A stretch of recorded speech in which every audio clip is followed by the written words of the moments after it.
Well, sorry about that. The internet cut out. So I don't know whether anybody will follow me over here or whether I'll just carry on crocheting and talk to myself. Somebody might follow me over here. So I don't know. Maybe somebody will follow me. One person's followed me. Oh, hello again. Oh, God. The internet just cut out completely. Went. And when it goes, it won't let me restart it. I have to start again right from the beginning. It's been cutting out all day. Yeah. I tried to get Alexa to play me a tune this afternoon and it just went, "You are not connected." Hi, Joanna. You are not connected. Try. Yeah, everybody lost me. My internet cut out, Lizzie. Yeah. Yeah, my Alexa cut out. I wanted it to play me some music.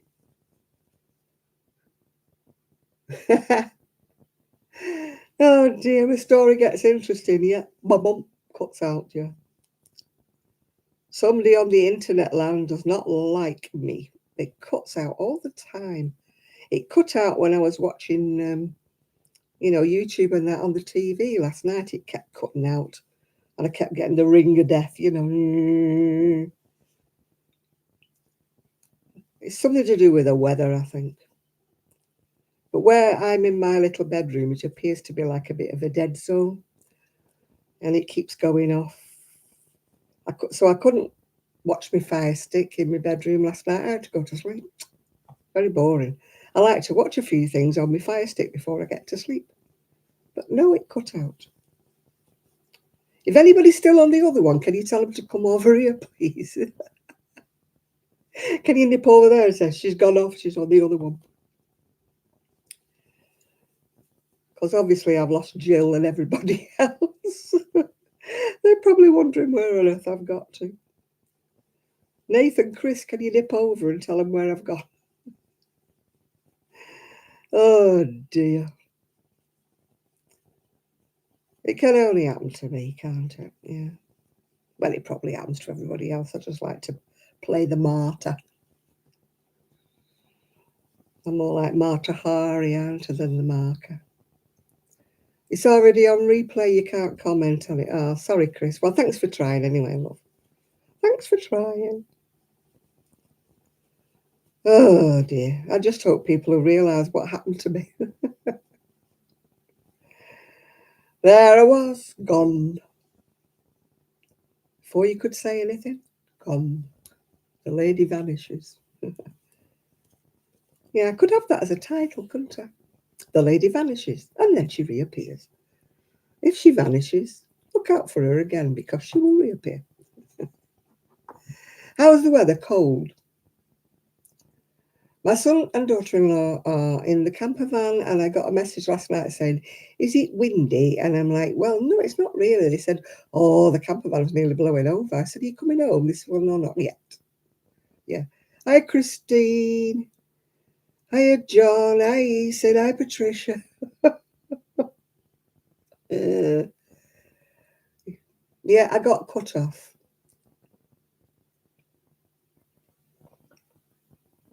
Oh, thanks, Denise. Yeah. Yeah, me internet just cut out on me, Jill. No warning whatsoever. It just went, the bump. You have no internet. And then it said, we are reconnecting you. So I thought, oh, great, I'll go back on. But it didn't come back. I wish these storms would all go and buzz off. We've had one storm after the other. It's not British, is it, John? We don't have all these storms. Where do they keep coming from? Yeah. Oh, have I lost my thumbs up? Come on, please. I've got 27. Can I have some more thumbs up, please? I've lost all my other bits as well because you have to put things in your, I can have your tags. I've lost all my tags, yeah. Yeah, put your little thumbs on the button. Please, pretty please. Don't ask for much, do I? Oh dear. It's the Gulf Stream, is it? It's something, John, and I wish it would stop it. It's... My mum used to always say, it's all them satellites, you know, they keep putting up in the... You know, because she was alive when they first went up, you know, and she was alive when they landed on the moon, I think. Yes, she was, yeah. Hi, Mimi. So she used to blame them all for sending stuff up. Oh, I give up trying to count my YouTube. My subscribers never rise. They've been the same for the last 5 years. No more, no less, no more. People who say, oh, I'm growing my channel. Mine never grows. Mine never goes anywhere. And I never earn any money, as you all know, because I keep telling you I never earn any money. I get a little pittance every now and again. But I don't know how these people manage it. Where do they get all these people to subscribe to them?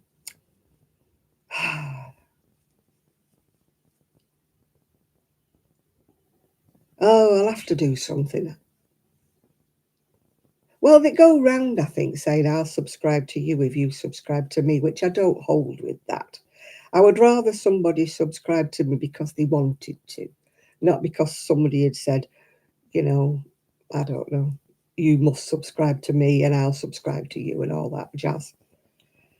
So, you know, I don't know.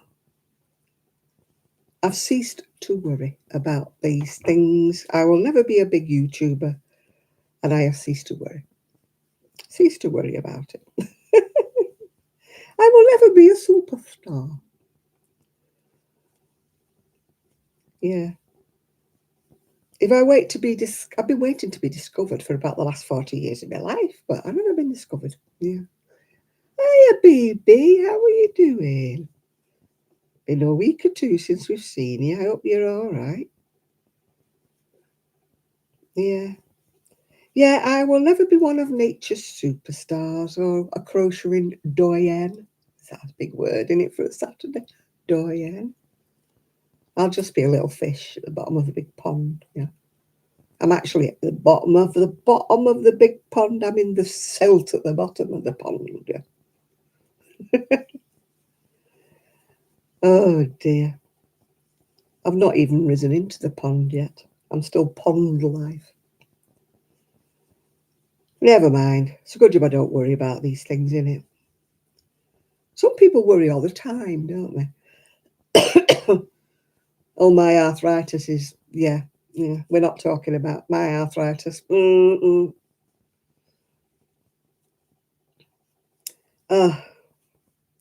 was just having a mini a minute ago, so I know what you mean.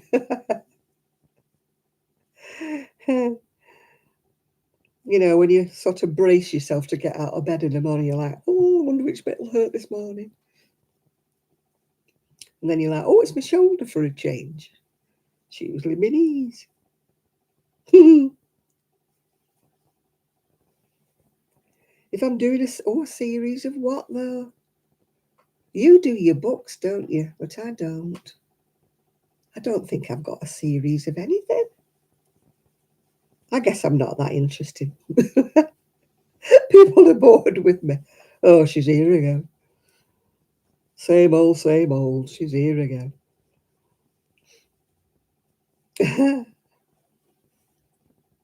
Oh, the Horde. Well, it's finished now, so I've done it now. Yeah. I'm not very good at making sort of big projects. You know, I'm not one of these that drags a blanket out for about 7, what do you call it, 7 or 8. Yeah, you can see me, the circle. Goodness knows what this circle's going to like because I'm winging it now. Winging it. Oh, I'll have to comment for Craft and a Cuppa. And she sent me one back. I'm like, oh. Yeah. No, I don't do alongs, no, no. I get so thrilled when somebody that I sort of fangirl sends me a message back. I'm like, oh, they know me. Ooh. It's like when I talk to Tracy from Crochet Rocks, I'm like, oh. And when I met Claire, you know, from what's she called? That Crochet Along with Claire. She used to be Bob Wilson 123. When I met her, I was like, oh, I was still my beating heart. She's come from Australia to see me. You know, I'm such a fangirl. I'm so starstruck, you know. I don't know whether any of you are the same. If anybody that you like fangirl comments back when you leave them a comment and you're like, oh, they've spoken to me. Oh, I'm not a non-entity. They've actually spoke to me. Yeah, I could do. I could show you my bits. The trouble is with me is I tend to only make one thing at once. So I don't like kind of drag things out. You know, some people have got about 6 or 8 projects on the go, haven't they? Oh, the shawl, yeah. Somebody wanted one of my shawls, but actually I'd given it to somebody. She wanted my pink shawl, but I'd given it to somebody for a gift. And, you know, oh well. I am going to try and get rid of some of my stuff, as I've said before, but I don't know how I went or where. I'll let you know. When I decide. My son actually sent me a pictures of somebody who was making these, yeah, making these cowl things, you know. And I said, I've got a shed full. And he goes, well, why don't you sell them? I said, I would if I could. And he said, you need a web page. I went, yes, tell me about it. Yeah.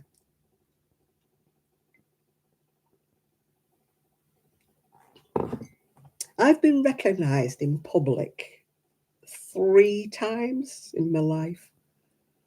And I was like in amazement when somebody said, you're Jan, aren't you? I recognize you from your YouTube. I'm like, ooh, and I went, oh, shy. And I went, oh, thank you.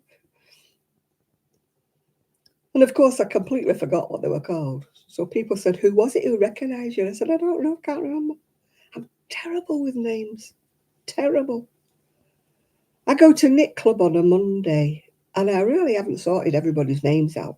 And I've been going for over 12 months.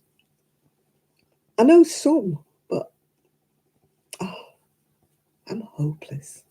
Hopeless with names. I don't know whether you're the same. You know, when you get a brain fade when somebody tells you your name and I speak to somebody on the phone. Say, for example, you have a complaint, you read somebody up and they tell you who they are. Yeah. And then my son will say, who are you speaking to? And I'm like, I don't know. I should have a pen and paper when I go on the phone and write it all down. Oh, I call you Nancy. It's a wonder you get called Nancy Munchkin, honestly. Hi, Julie. You're lucky you get Nancy and you don't get Thingy. You know, Thingy. We've all got a Thingy in our life, haven't we? You know, Thingy, she was married to such a body. She was married to, you know, Emma has the shop round the corner. You know, Thingy. Oh, I write things down and lose a bit of paper. I'm at that age. Older than you see. Or you get your pen and paper and then your pen doesn't write. Yeah. Hi, Val. Val is the lady who made me these gorgeous gloves. Well, she didn't make them for me, actually. Truth.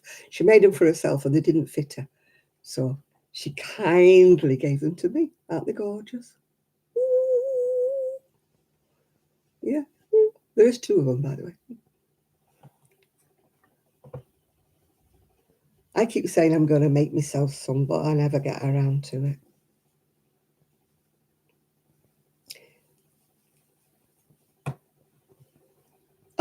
gosh, what is it, Julie, with this big microphone business? They're like toffee apples, aren't they? Yeah, well, you can say hello to Eric, who is actually Val. Yeah. Oh, me twinkly flower. Yeah, that was a present from my son about 4 Christmases ago, 5 Christmases ago. He didn't like it, but he knew that I would. That's what you like, isn't it? A son who buys something he doesn't like because he knows his mum will. Yeah. See, I did bring him up right, yeah. Yeah, aren't they gorgeous? Look at that. I love the colours, they're just me, aren't they? Rainbow colours are just me. Oh. Oh, I don't mind people having the little miniature mics that fasten on the cardigan, and they just work just as well. And I wouldn't mind people having a big microphone if it was like on the desk. They've got legs on, they're not meant to be held. I think they think they're Mariah Carey or something, or whatever she's called, going to, Rihanna or something, going to burst into song. Yeah, have you seen them, Jill? Have you seen them? They've got these whopping big microphones that they have right in front of their mouth. And then when they want to show you something, they can only show it with one hand because they haven't got two hands. Oh, dear. And I said to one girl, I said, do you have to put the microphone in front of your mouth like that? And she put some nasty comment back, like, what's it got to do with you or something? Ugh. I didn't say it in a nasty way, yeah.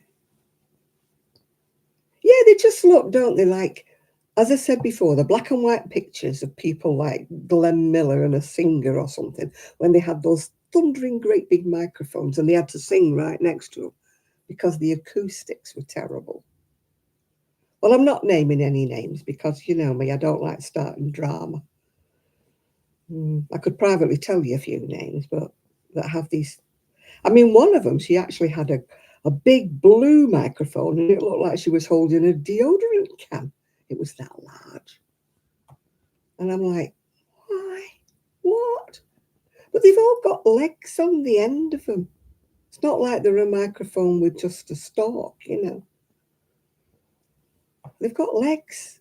Like, obviously, meant to stand on a desk, not meant to be up here. But I think it must be a trend. And obviously, I'm not a sweet young thing, so I'm not in the trend, am I? I'm just jealous because I can't knit a tube on the Centro knitting machine and wear it as a sweater. Because I can't get my big body in it, I might get an arm in. If I knitted a tube on the Centro. Well, I haven't got a Centro, got an Addi. I'm posh. But I bought my Addi long before they were ever astronomically expensive, yeah. But they do, and they say, and then one side is bigger than the other, so they say, oh, it's asymmetrical. And I'm like, no, you've done it wrong. You've knitted two pieces, different lengths, haven't you? So you're codging it together and saying it's asymmetrical, yeah. Hope Macaulay, I've heard of her. Yeah, I've heard of her. I haven't, yeah. There's a lot of people who, panels, I'd have to do more than a couple of panels to get around my corpulence, yes. I've got a book, actually, well, a couple of books for the Addi, where you do panels, but I'm not very good. I'm not neat when I seam things together, and I don't want things with a big seam up the front. I know I'd make a pig's ear, as my mother used to say. When I used to sew anything together, she used to say, made a bit of a pig's ear of that, haven't you, Janet? Seaming is not my strong point. I can crochet all day long, I can knit all day long, but when it comes to sewing them together, it's not my strong point. Yeah. And I could never do that mattress stitch, which looks absolutely fantastic, but I can't do it. I do that, do that, do that, do that. Pull it and it goes into a big puck. I just don't have seamstress skills, yeah. I'm no good with a needle. Only a knitting needle, yeah.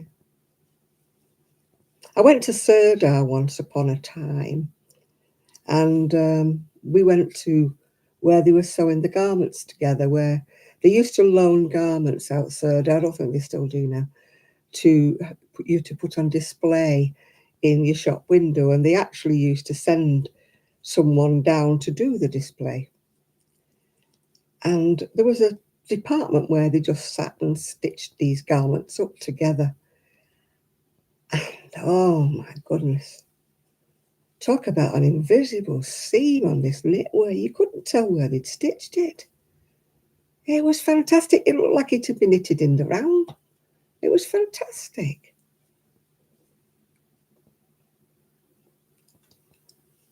Oh, there's an advert on television at the moment. Have you seen it? And she's got crocheting and a pair of knitting needles. And I'm like, huh? Obviously, whoever's doing the continuity or whatever doesn't craft, because, they should realise that a crochet blanket in squares, you don't do it with a pair of knitting needles. I find things like that. I'm screaming at the screen saying, it's crochet, not knitted. Why would it have knitting needles stuck in it? But what gets me is, when they have these programs like how to sew this, how to knit this, how to do this, they always pick some Dumbo celebrity that can't do it. And you're like, why don't they just choose somebody who can actually do the craft? Why does it have to be some celeb? Perhaps they would think that, you wouldn't watch it if it wasn't such a body that was famous. But how's Sue? She's doing okay, yeah. I miss her like mad, but obviously, I haven't been able to go and see her. I keep saying I'm going to go, and one day I will go. I told her the other day, I said, everybody keeps asking about you. And she said, well, tell him I'm still here. I mean, obviously, she doesn't do any YouTubes or anything like that. She never has done. She's only ever been on mine, yeah. So I can't get her to come on. She don't think she has a camera, actually, to be honest. She's not doing as much crochet as she used to because she's got a massive garden. And also they're doing a lot of the hoof GP. He's round the corner actually from where my friend lives, a hoof GP, yeah. Oh, Bake Off. I don't watch Bake Off because I don't cook really. I watch some cookery programs, but not Bake Off. I'm not one for watching competitions, does it sound? Where people are competing against each other and they're going, oh, your cake's rubbish. Or it's soggy in the middle, or, yeah. Oh, the sewing bee. Some of the garments they made on that, I mean, come on, would anybody in the street wear them? They made some absolutely obnoxious things in that sewing bee. That nobody in their right mind would walk down the street wearing them, yeah. Hi, Jane. There used to be some great programs years and years and years ago. There used to be like Anne Ladbury used to do sewing programs, and she could sew. And she would do garments, show you how to put the zip in, show you how to do the waistband and everything like that, because nobody, I suppose, wants to watch them now, do they? And there used to be a knitting and a crocheting program. In fact, I've still got the book, and I thoroughly enjoyed that. And they used to show how, knitting and crocheting, and they'd show you techniques on how to do things like that. But they don't do things like that anymore now.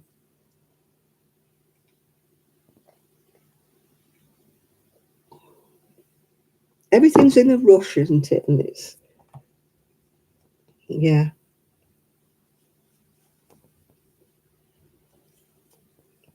The first book I ever bought, the first crochet book, was a guy called James Walters. And he was really sort of avant-garde in the crochet business. He used to dye his own yarn, which nobody did back in the day, with onion skins and things like that.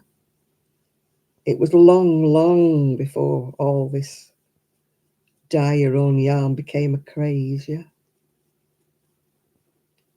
And I used to watch programs where they used to dye the yarn using, heathers and things in Scotland. The mosses, the lichen, and the heathers and things. I used to love watching things like that. But now it's all reality shows and all that kind of rubbish.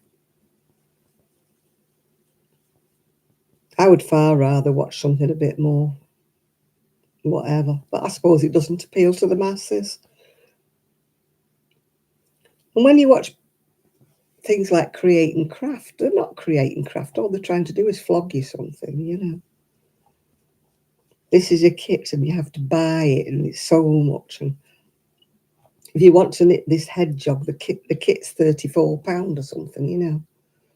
You can do it in installments, and it's a little titchy hedgehog like that takes about 2 balls of wool. It's only £34. It's a bargain price if you buy it now. And if you remember, you can get it for £32 instead of £34. And I'm like, oh, please go away.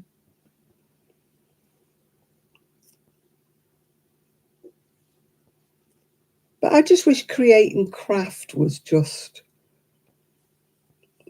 how to create and craft, not hard sell. Yeah. Yeah, the markets, to me, the TV is just all quiz shows, reality shows, whatever shows.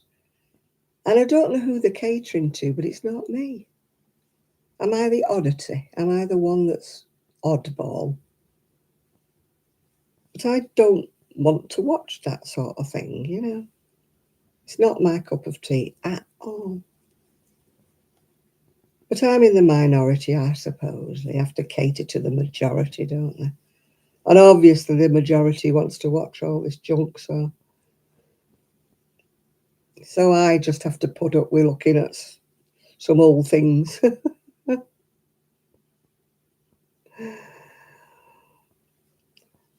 I stopped watching much of the TV. I watched certain things, like I watched Vera and Call the Midwife. But Vera is the last one, I think, this week. She only did 3, which is sad. Yeah. That's why you're on here, is it, Christine? I don't like to tell you this, but I'm a reality show and I'm going to be selling you something in a minute. Joking. Yeah, I watch old series, old movies, things like that. They're far more interesting than all the junk they're putting on the telly tonight. What we got tonight? The Gladiators. Come off it. The Gladiators were around in the 80s. It were rubbish then, and they're bringing it back again. Why? Are they running out of ideas? I've still got my TV, but only because I watch YouTube and things on it, yeah. Hello, Katie. Why would I want to watch some stupid people swinging about on a rope? I didn't even like watching it in the whatever.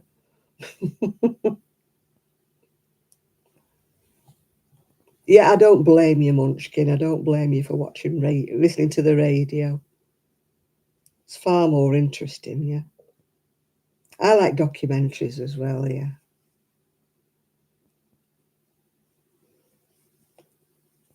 Yeah, I don't like watching brainless idiots on quiz games. What's the capital of France? Is it Spain? And I'm like, where did they find them? Where did they find these morons, yeah? Can I phone a friend? Well, if you must, yeah. But your friend won't know either. He's as dumb as you are, yeah? Yeah, I must find audio books. I must find a channel thing to watch, to listen to. Watch, no, you don't watch an audio book, John. To listen to, I must find a channel. The trouble is, my Fire Stick, like we're on again about the internet, my bedroom's in a dead zone. The only dead zone in the house, yeah. So I can't listen to anything on my Fire Stick because it goes out, yeah. Oh, I don't watch the news, Julie. Stopped watching that a while ago. Same old, isn't it? Very depressing.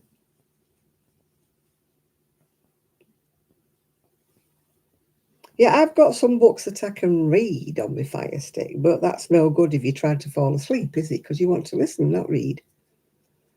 You know. I listen to these short stories and then the internet cuts out. So I've listened to halves of so many stories now and I don't know the endings because my internet's cut out in the middle.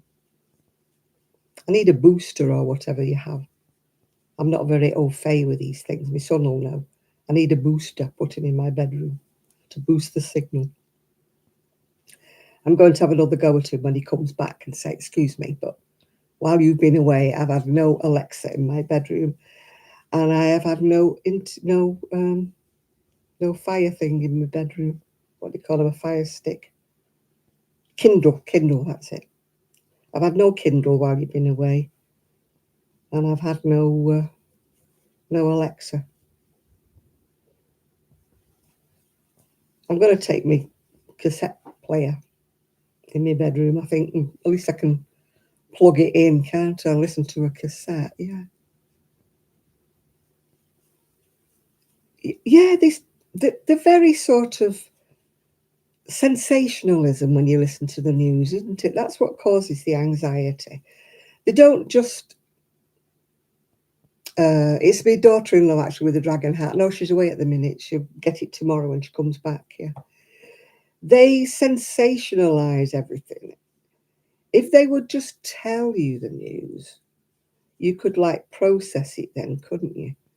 But no, they have to jazz it up and whatever, sensationalize it all, like make mountains out of molehills, in other words, yeah. And if you're an anxious person, which thankfully I'm not really, but if you're an anxious person, they play on your anxiety, don't they? They start telling you all these things, and people are like, oh my God, there's going to be the Third World War. Oh my God, it's going to be this or that or the other. I prefer to see a little news bulletin, maybe read about it, where you have a choice of like reading and you read into it what you want. Then you don't have to listen to somebody going, have you heard? Sensationalism. And why do celebrities have to turn up on the news? Since when are they news? Sorry, but they're not, are they? If they've died and they're a really good celebrity, yeah, I want to know that. But not, somebody's getting a divorce or somebody's been seen going out with somebody else and it's not their wife. And I'm like, I don't care. Don't care. That's their private life, yeah. I'm not interested in what goes on behind their closed doors. Some people are, aren't they, And I'm proud to say I have never watched anything to do with the Kardashians. I have never watched them, and I have no intentions of doing it. So whatever they get up to, I don't care.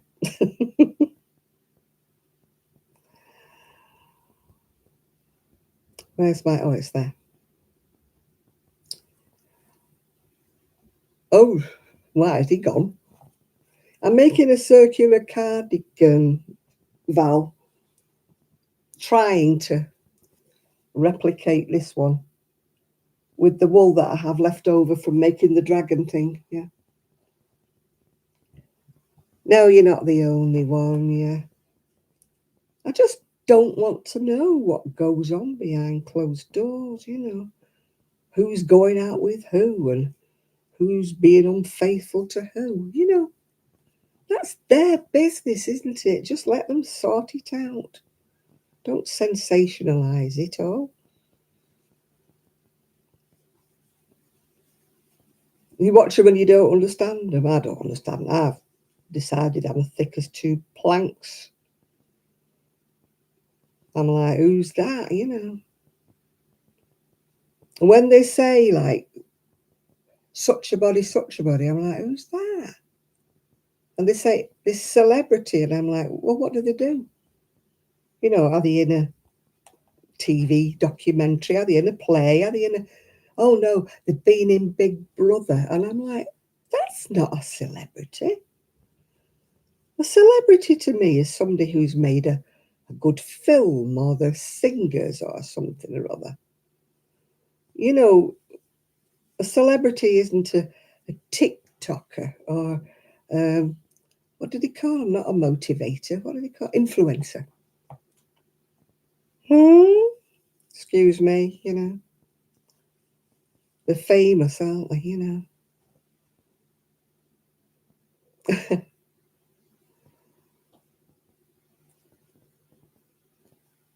No, exactly, Esther. I don't want to know who they're going out with. I don't want to know who they're married to, they're not married to. They've had so many babies out of wedlock. I mean, that's not my business. If they've been having an affair, that's between them and their wife. And they either sort it out or they get divorced. End of story. Yeah. Yeah, I don't want to know. I don't want to know.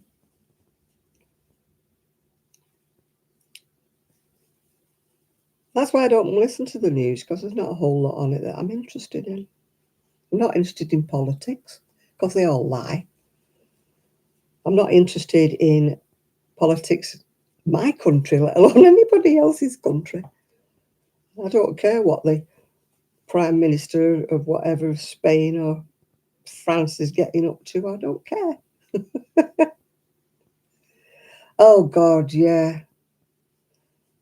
And things like, where they're leaping in and out of bed on television with all these people.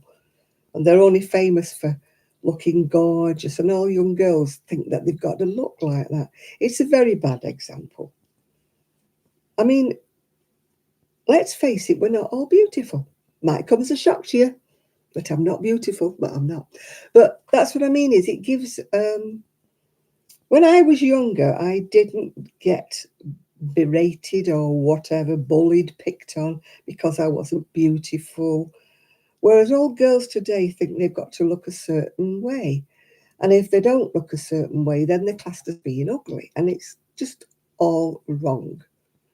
If they don't have the figure that society deems they have to have, it's just wrong. I mean, I'm glad I grew up in an era where you didn't have to have a certain figure. You didn't have to look a certain way. You just, fish lips and caterpillar, eyebrow, and then fur eyelashes that look like they're like, oh dear God, no.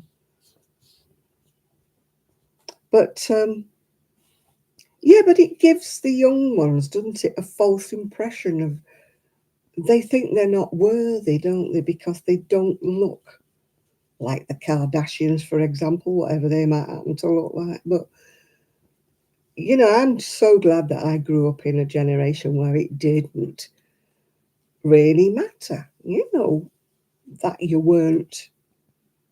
I mean, let's face it, you put 20 women in a room, there's only one of them going to be beautiful, and the others pass. You pass muster, don't you? You do your best. But it must be awful to have a daughter who thinks she's ugly, How do you work round that when she doesn't think she's good enough, No, that really annoys me. And all these filters and God knows what. It was bad enough when they put cats' noses and whiskers on, wasn't it, and ears. I could cope with that, but when they put filters on, to get rid of wrinkles and get rid of everything, and you're thinking, oh, please stop it, stop it, stop it, stop it. Hmm.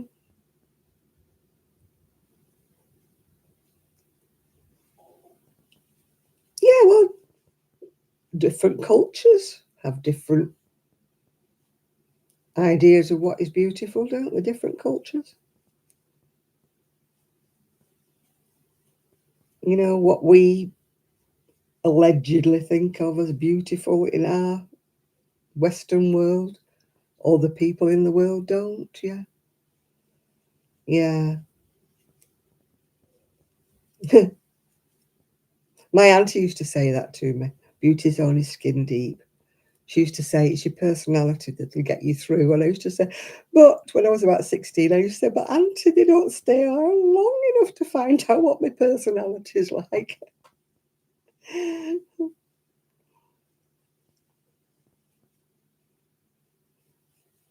Still, I'm glad I'm past that age where I have to be. I don't have cable anymore, Jane. There's nothing on it to watch. Nothing on it to watch.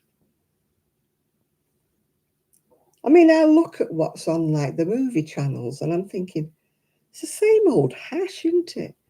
You're paying all that money to have a movie channel, and then when you look at it, it's the same old hash that's on. There's never any like new movies, that are actually around that you want to watch. There's never any of them, is there? You're only watching old movies, and then you know, oh no, Helen Mirren, yeah,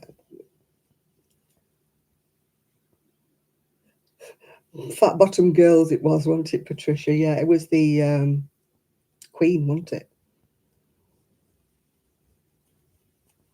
Mind you, at one time, if you had a big bottom, you were like, oh my God, look at her. And now they're having implants in, aren't they, to have big bottoms. Make your mind up. Yeah. I wonder what these people with the big lips, the fake boobs, the fake bottoms will look like when they're my age, when everything's sagged. Yeah.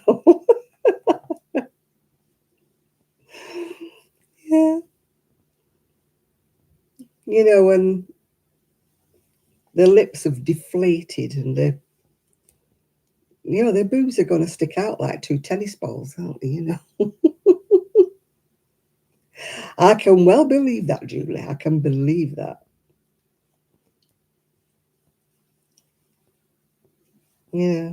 We used to have a friend who used to work in the makeup department. One of these big places. I think it was ITV or BBC, I can't remember. They used to tell me the stories of what went on. But now it's all this like HD telly. They can't get away with it, can they? The sellotape and the things under the chins to make them look younger and stuff. Filters on the screens. I mean, these big movie stars from what, the 40s and the 50s, they used to have gauze, didn't they, put over the cameras to make them look nicer, so they wouldn't show their wrinkles up. You can't do that now with this TV that shows every wart and wrinkle, can you? Thankfully, my face will never be my fortune. Oh, I know.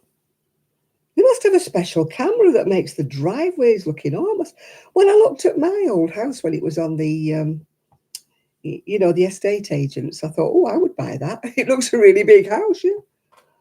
And it was my house. I don't know. They managed to make the drive look huge. I mean, I had a driveway that fitted two cars, but it wasn't huge. You know, Even this, when we looked at this place online, it looked massive. The rooms look huge. The bedrooms here are quite tiny, the little rooms. This room's quite a big room, and the kitchen's quite a big room. Yeah. Oh, I know. Tattoos look awful when they get older, don't they? You know, when they get faded and the colour's gone and they go all wrinkles. I mean, when I was younger, it used to be like sailors who used to have tattoos. And when you saw these very old sailors, you know, their tattoos used to look really crinkly. They always had a heart, didn't they, with a dagger going through with mom on it or something, or mum on it. And they used to look really when they got old. And I used to think, what are they going to look like? What are they going to look like when they get old? But they don't think that. They think they're going to live forever. Yeah. When they're all Botoxed up to death. Does that look like a yolk? It's looking like a yolk, isn't it? Mm. At least my wrinkles are real. They're my own. Bought and paid for. Life. Oh, I know. With tattoos on their faces. It's awful, isn't it? Yeah. I don't get it. No.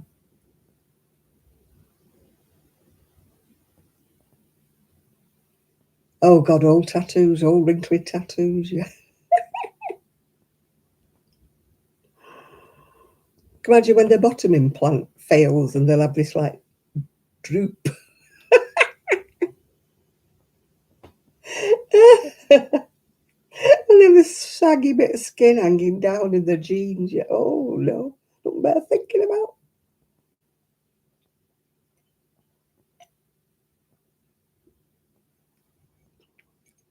I look at some of the stars, you know, and I think, you were so pretty when you were in your 30s and your 40s. And look at them now. They don't even look nice, do they? Yeah. Yeah, they look as though they've been in a wind tunnel, don't they, Nathan? You know, like,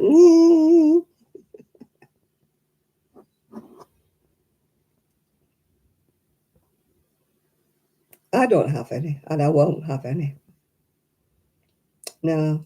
My dad, I think, would have thrown me out the house if I'd have had a tattoo. My dad hated them, yeah.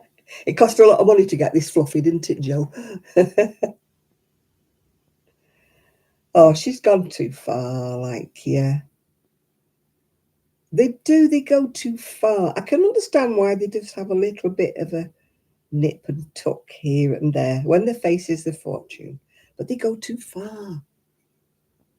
They never know when to stop, do they? You know, I watched that, what's it called, that Botched program where they go in, you know, and they've got like one eye up here and one eye down there, and, you know.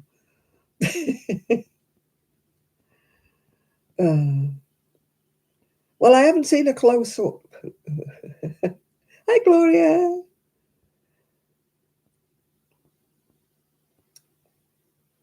Yes, yeah, she's done too much, hasn't she? Madonna's done too much. A lot of them have done too much. Why didn't they stop when they look nice? Why did they have to go that one step further? Yeah.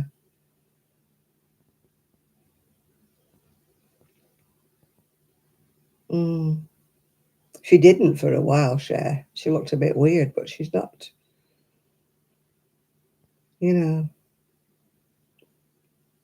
Well, they have to look gorgeous when they're dancing around with somebody 40 years younger than them, you know, who says they're 20 years younger, but we all know how old you really are, Cher. You know, you're pushing 80 these days, love. Oh, yeah, I wish Queen Camilla would have a little bit of Botox. Not being catty, but a little bit of Botox, Camilla. Wouldn't go amiss. I don't mean a facelift. Mm-mm-mm-mm. Oh, Simon Cowell, what has he done to himself? He's another one that's... Oh, he looks grim, doesn't he? Oh, what do they do these things for?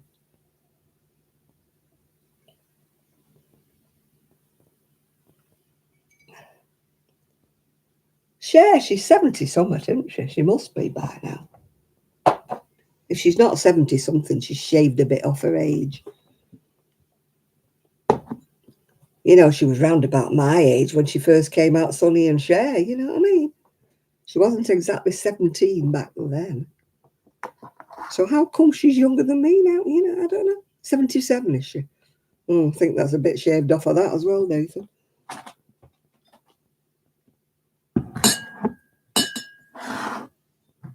Yeah, she possibly could be. She could be. Something along that line, I think, Julie, but they're not going to tell us, are they? We can speculate all we want, but they're not going to tell us. I don't think she'd be having it done for fun. There must be a reason. Nobody has one of those for fun.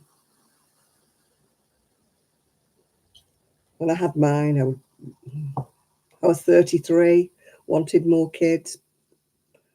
But when you have to have it done, you have to have it done. It's not something you go into lightly. You know, I had to think about it. You know, I was only 33.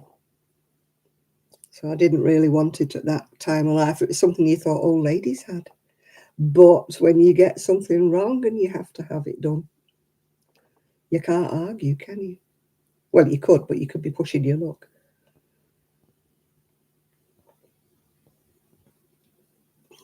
And it does take a long time to get over it, believe me, because they cut through your muscles of your stomach. I couldn't even fill the kettle when I had mine. Couldn't lift the kettle.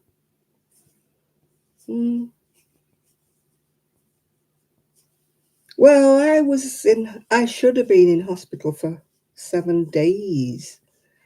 But because I was young and because I was recovering quite quickly, they needed the bed, so they actually threw me out quite quickly. But I shouldn't have been chucked out as quick as I was, but it was the situation. Mine was a must do. Mine wasn't a choice. It wasn't my decision, if you know what I mean. It was made for me. I did have a choice. I could have said no, but then I should have been in 10 days with mine because it is a major surgery. But I was only actually in about 4 or 5 days. But now they chuck people out when it's far too soon. But I mean, obviously, they're going to take better care of her. They're not going to throw her out on the street, are they? No, I couldn't iron, I couldn't vacuum, I wasn't allowed to even, you know, it depends on your home circumstances. I mean, I knew my ex-husband wouldn't have helped me at all. It was a question of why can't you cook me dinner, you know? What's wrong with you? You've only had a hysterectomy, you know, like, well, you try having your bits cut off, dear, and see whether you like it.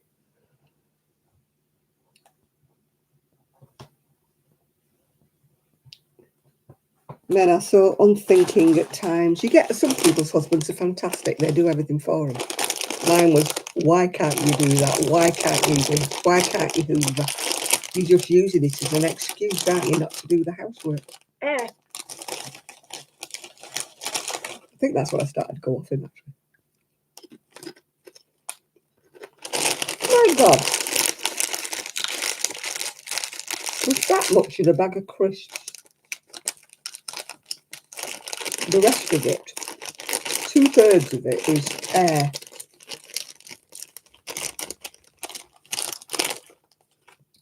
Yeah, Julie, that sounds about right. Mine did stay, but he was no help.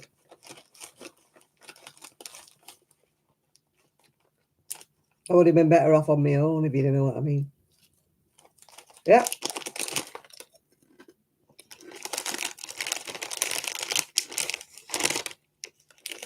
Walker's bag of fresh air, 25 grams. You must be joking.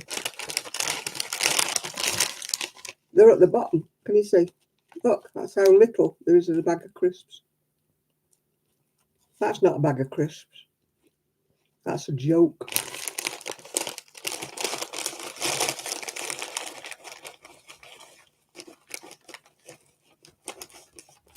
I think somebody did. I think they forgot to fill the bag.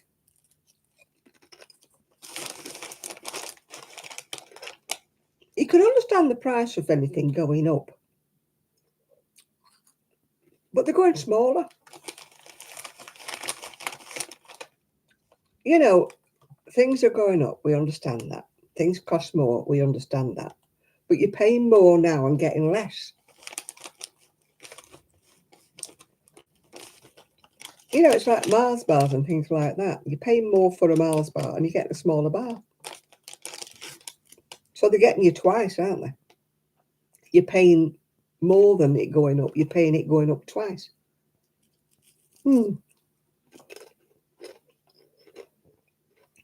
They try to say we are making smaller sizes because we're kind of watching your weight for you, yeah?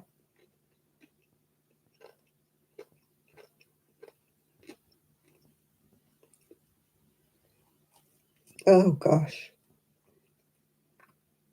Oh, God, I bet he made a song and dance about having a vasectomy, didn't he?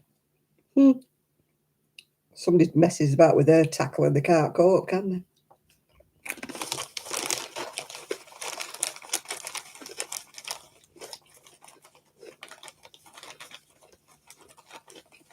Yeah, shrinkflation is the word. Why don't it work with humans? Why can't we shrink? We're paying more, eating less. Are we shrinking? Well, I am in height.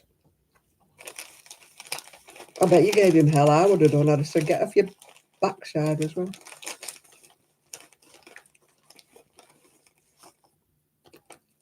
My ex-husband must have been a modern man, because you know when they want the kids not to be called her, he, she, they want them to be called it, yeah? My husband was like that. I said to him, why don't you feed? I've got, he said, I'm not feeding it. I went, it. I said, it's not it, it's your son. He called Harry an it. I'm not feeding it. Modern man.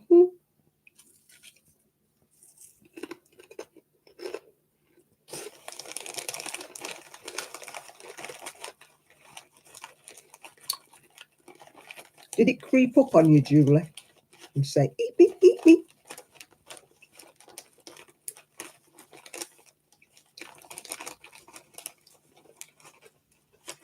The last of my chocolates did that to me earlier on. There was about 4 chocolates left in the box, and they were going, eat me, eat me. You've got to eat me. You know full well you've got to eat me. And I did. I put them out of their misery. I ate them. Well, you've got to eat them if you're going to start your diet, don't you? You've got to eat them. Get them out of the way of temptation.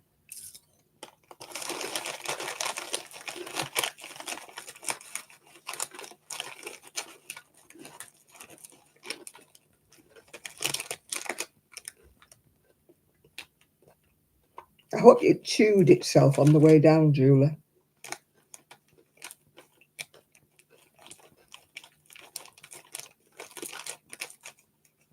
My husband? No, not my husband. My son laughs at me because he says I chew soup. I've never known anybody chew soup, he said.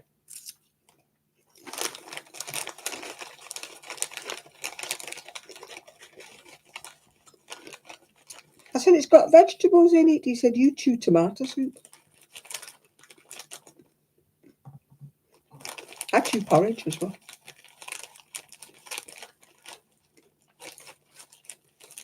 You have to make sure. My mum told me you had to chew everything before you swallowed it. So she still talks to me. So I still chew porridge and chew soup.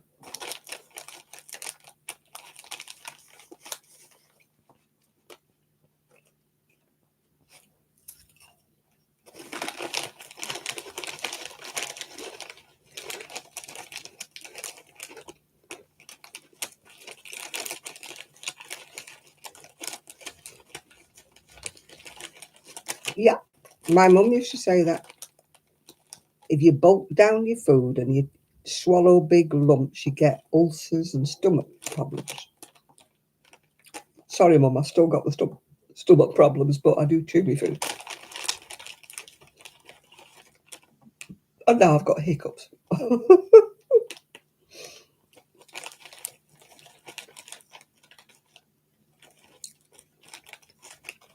Oh, don't talk to me about my ex. It's a nice channel.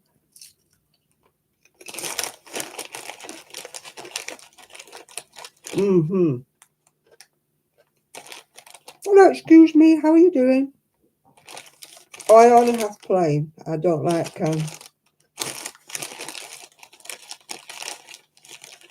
I'm not keen on flavoured crisps. Yeah, I'm staying warm. I've got the heating on. I probably won't like the heating being on when I get the bill, but that's bye. The bye. Couldn't be bothered lighting the fire tonight. Anyway, I need some logs.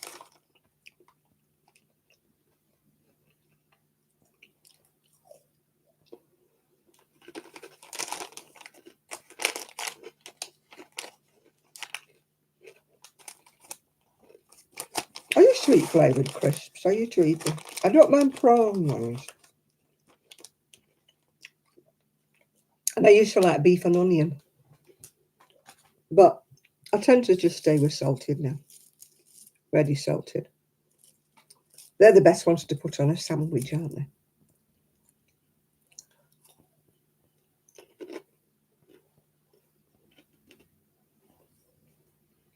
Oh, good show, Lydia.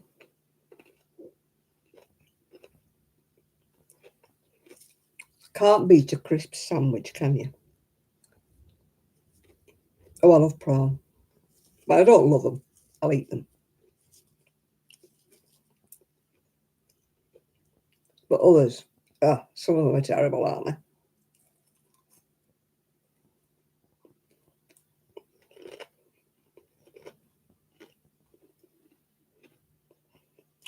I've got crisps everywhere.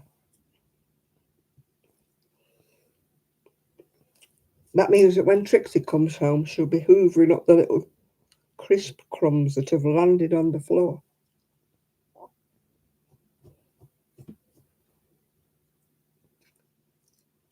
She has to hoover the floor when she comes home, just in case I've spilt a crumb of a biscuit, which I don't have biscuit. Not having biscuits anymore. No more biscuits. No, Janet, no more biscuits.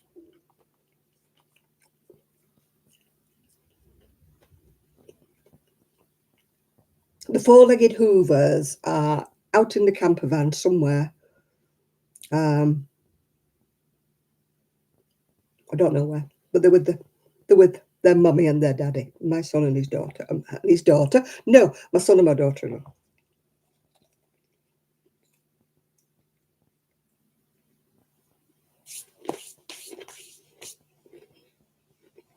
I think Sheila knits in her sleep.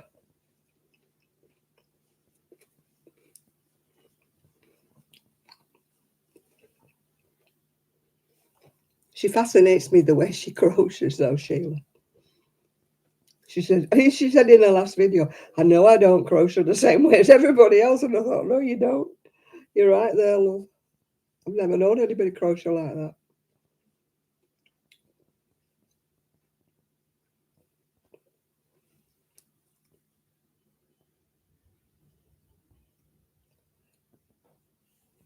We didn't get, well, we got half an inch of snow, but it didn't linger.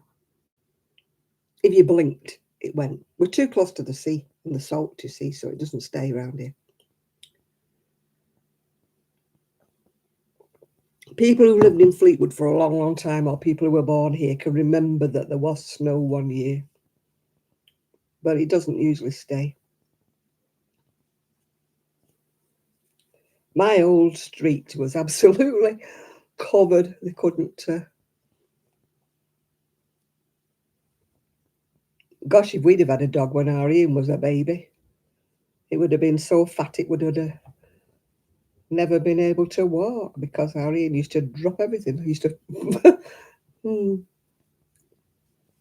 He had his first little smacked hand when he was a baby because he kept throwing his food at the wallpaper. My mum said, "You've not smacked him, he's only a baby." I said, "Yeah, but he's got to learn he can't throw his food at the wallpaper." It wasn't even washable wallpaper.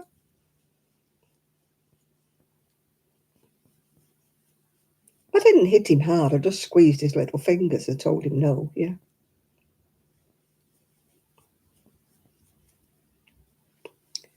But he was having a great old game, he was, putting his hand in his bowl and throwing it at the wallpaper. thought it was funny.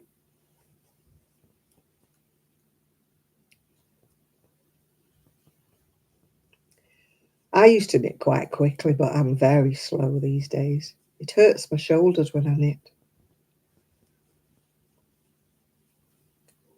I love doing knitting though, as a change. You don't always want to crochet, do you?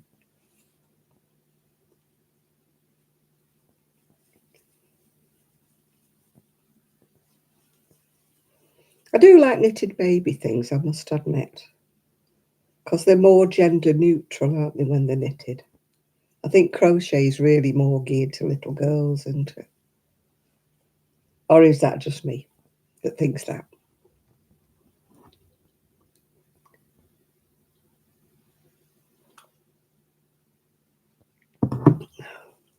I've made that pattern about 3 or 4 times. And funny enough, it's the one pattern when I wear it at Knit Club. It's the one pattern that I get asked, which pattern is that? But none of the ladies well, I think 2 of the ladies at my afternoon knit club can actually crochet, but most of them tend to do things like amigurumis, or toys as I call them. Or they do cat blankets and things. Not many of them actually do garments, I don't think. In fact, I don't think any of them have done garments. They've knitted them, but I don't think any of them have crocheted garments. They do in the evening group as I go to. But the afternoon group I go to, I don't think anybody crochets a garment. Not many of them actually knit a garment. They tend to just do toys or blankets or different things like that.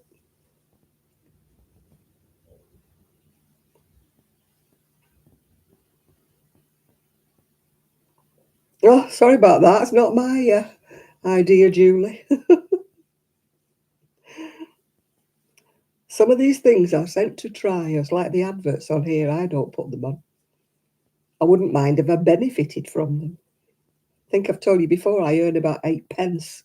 Not £8, 8p when I do a 3-hour live video.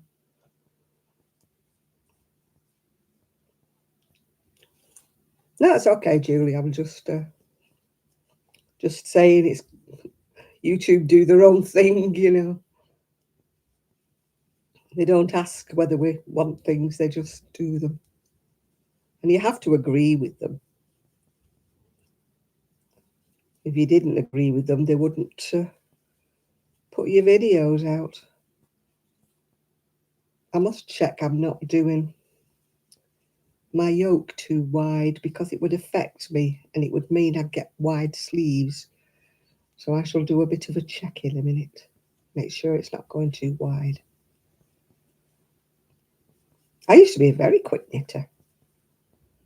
But like you say, arthritis and shoulder problems and that slowed me down.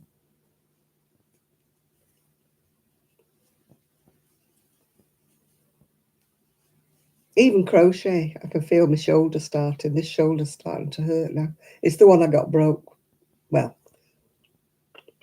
they said I hadn't broken it. And then I did something to it many years later, and they said, oh, it's on your break line. And I'm like, what break line? They said I hadn't broken it. I said, well, you did. That explains a lot. So now it's sort of joined together with a lump. So it's blooming sore. It hurts when I'm doing any knitting or crocheting for a while. It starts to hurt, yeah. But these things are sent to triers, aren't they? Well, it would if we were all like that, Lydia. If we were like that, we could all knit a sweater on the Addy machine, couldn't we? The Centro machine. We could all wear one, couldn't we? One lady made a dress, and I'm like, a dress? I can't get my leg in that tube. A dress?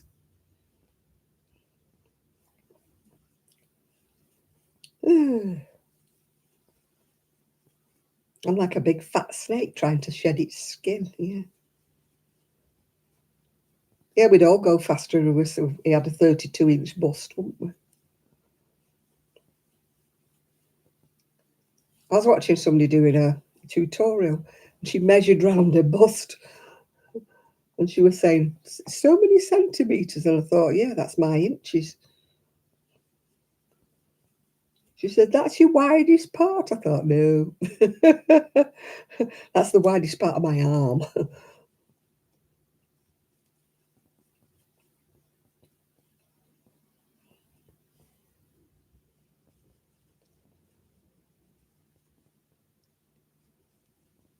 Dee-dee-dee-dee-dee.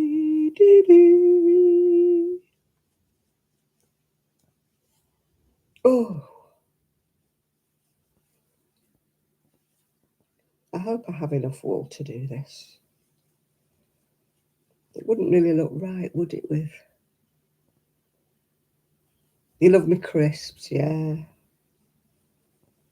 Yeah, that was my supper. I won't be having any supper.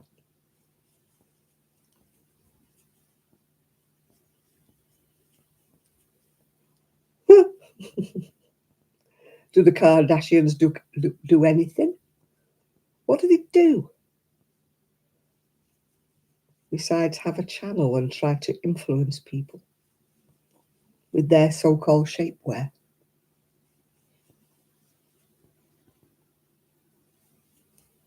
I've never watched a programme of theirs. I just never felt the urge to actually watch them. I mean, what do they actually do?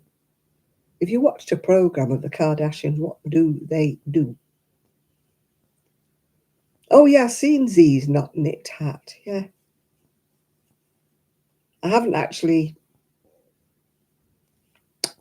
looked at the tutorial, if you know what I mean, where she got it from. Because I listened to her, but I didn't quite understand when she said you put the things over the things and the things over the things, and I'm like, yeah, right. They farm out the knitting. Yeah, a bit like that woman on the telly, the one that does these so-called craft programs that never starts anything. She starts something, learning to do something, she passes it over and it turns up finished, doesn't it? What's she called? Kirsty. She makes me laugh. She can't do anything, can she? How she got that program, I do not know. Because she can't actually knit and she can't actually crochet. I need a pattern. You know, Z's explanation isn't exactly... I presume she's got the pattern from somewhere, because she's not exactly... I don't think she actually makes up a pattern, does she? So she must have got that pattern from somebody, Jill, knowing Z, because Z doesn't... I don't think she reads a pattern, or maybe she started reading a pattern now. I know she couldn't before. She couldn't read patterns.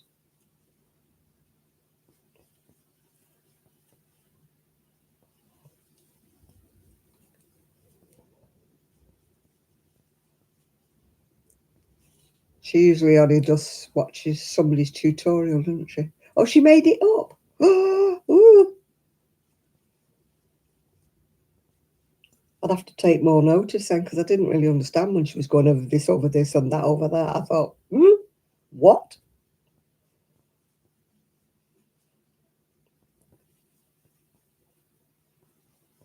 She usually copies somebody's tutorial, doesn't she? The baby, yeah, she's getting on a bit now, that baby. She's nearly a year, I think, isn't she now?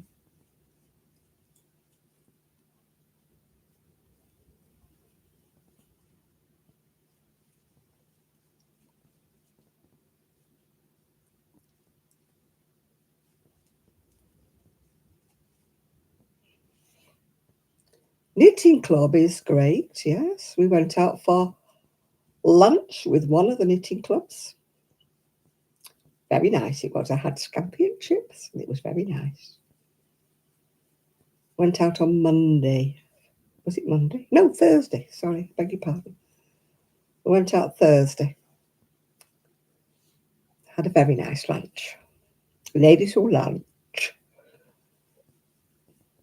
It's better than the cafe I go to. We're going to have to start finding a different cafe. That menu is rank in there. So fed up of it. There's only so many toasted sandwiches you can eat. The trouble is, it's got lovely, nice, comfy sofas. And when you're full of aches and pains and groans like we are, it's nice to sit on a comfy sofa. Who runs the cafe? FBK, they're called. They run quite a few cafes. Fleetwood Beach Cafe, spelt with a K. They have about 3 or 4 different cafes all up and down Fleetwood. And all their menus are identical. And all their menus are very, very boring. And their coffee is absolutely rank. Yeah. But they have lovely comfy seats. So that's what's in their favour. All the other cafes have got them horrible plastic seats, that hurt your bottom when you sit on it for more than 5 minutes. But they have better menus. So what do you do? I'm not so bad in the summer because I have my own seat, don't I? Sitting in the scooter, yeah.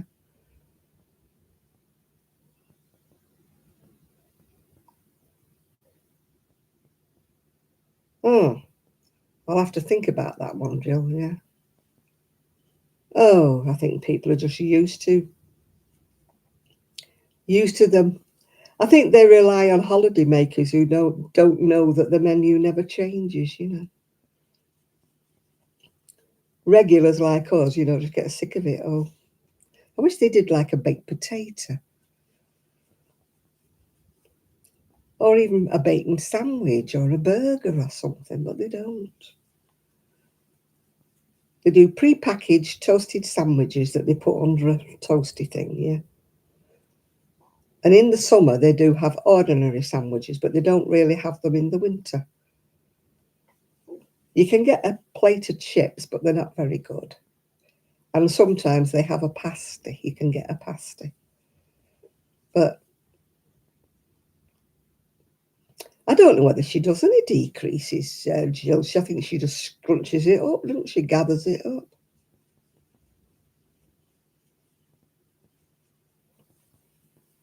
It looked a bit that way when I saw the one she'd done. It looked like she'd just scrunched it together. I don't like them because I never get them right. They always look a bit plunky when I do them. The ones where you do a tube and then you gather it together and put a pom-pom on the top. I never quite get it looking neat.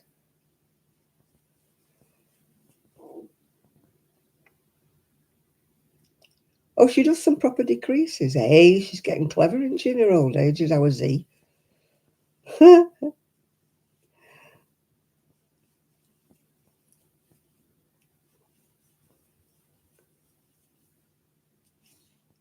like the tops she used to do. And it used to come from a YouTube, and the woman took the YouTube video off. And Z wrote it down for me and told me what she did, and I've lost it. It was only written on a bit of paper. And I've lost it. And I haven't even got a sweater left to copy off.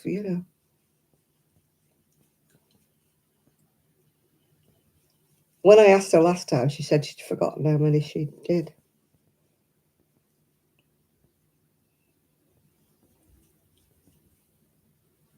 And I know she's not BSing me because she's not like that. If she remembered, she would have told me. I made a few of them, but for other people, you see, I never kept any. So I can't look at them. Right, it's looking like a yoke, isn't it? But I don't want to do too much because I've got to divide, haven't I? Sorry about that, my knee hurts. I've got to divide, haven't I, for the arms. That's what I don't like about top down. When when you're doing it yourself and they don't tell you how many to leave, you've got to sort of gather or guess. Mm-hmm. But this pattern actually told me how far to go and what. Oh no, not that one. She did another one that was like triple crochet ones, like a sort of fan design. She did ages and ages ago. They were like little short sleeve tops. She did. She made a load of them many, many years ago.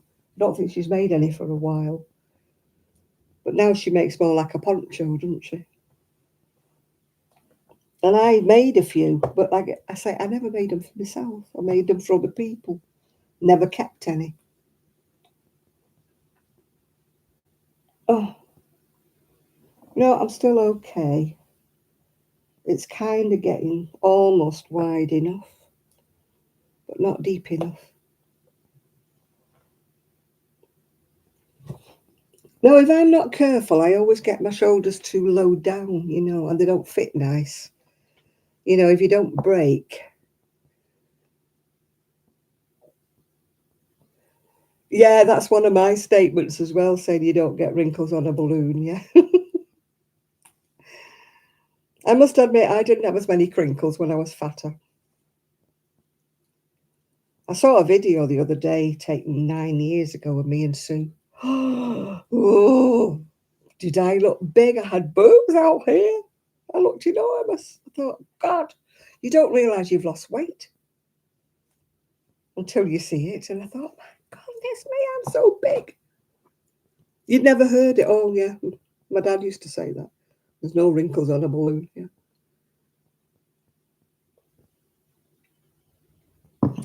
I must admit, I looked a lot younger when I was.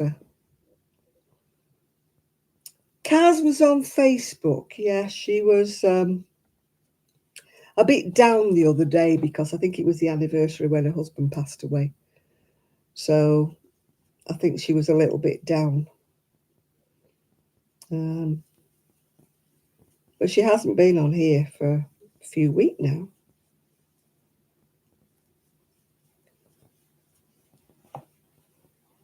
Yeah. Hopefully she'll come back soon when she's feeling a bit better. She has to come back to see her friend Chris. Her Facebook boyfriend.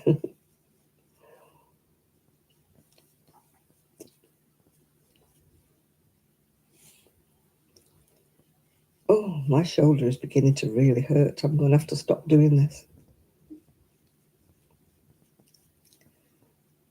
I think it was doing all that crocheting on the hood that did it. I'm hoping nobody asks me to make them one of those hoods because the yarn costs so much. I just couldn't make it for anybody because they wouldn't pay.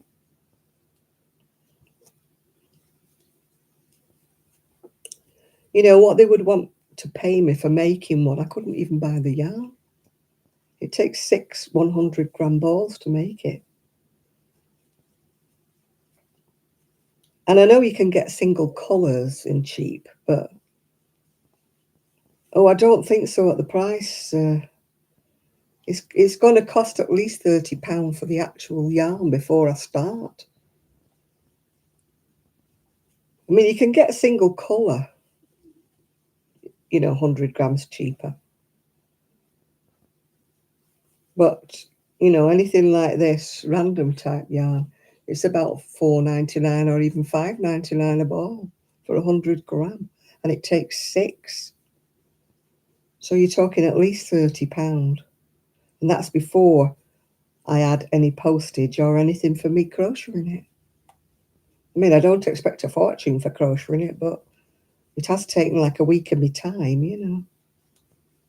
I don't mind doing it for nothing for my daughter-in-law, and I actually had this yarn in the shed for this, so I didn't actually have to buy it, yeah. No, they don't realise they probably want to buy it for about £20, if that. And it would cost me more than that to actually make it, yeah. You've got to answer the microwave. Why is it calling you, Jane? Is it calling your name? Is it going, Jane, Jane, Jane? No, we were talking about that again. It's kind of in this world of crafting. I'm not just saying crochet, I'm just saying any kind of crafting. You can be a sewer, you can be anything. It's getting known. once you get your name known, you can write your own bill, can't you? But all the rest of the myriads of people who just craft, they don't get paid for their work, do they? Then you get one person who suddenly gets their name known and they can write their own ticket, can't they? But sadly, I will never be one that's discovered. Yeah. Yeah, and the thing with that, Christine, is when they know the price and they know how much it costs, they want to make their own, don't they? I mean, the pattern alone for that hood was £8. So when you think about it, it's cost £30 for the wool, say, for example, £8 for the pattern. Then there's the postage. Then there's the cost of me making it. People don't realise you have to pay £8 for the pattern. I mean, admittedly, I can use the pattern again. But yeah, I never do any test crochets purely because the people who normally ask for testers are usually in America. And of course, I can't get the right yarn. I can't get the number 4 thickness, yeah, or whatever. So, I can't do test knits or test crochets.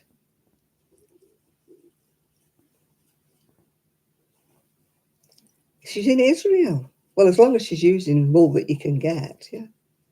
I'm actually getting used to this hook now, even though it is much shorter than my usual ones. But I will be glad when I get the 6mm in the Susan Bates. But it's not coming till the middle of February. That's the trouble with Susan Bates. I have to order them from America, and they cost me a bomb.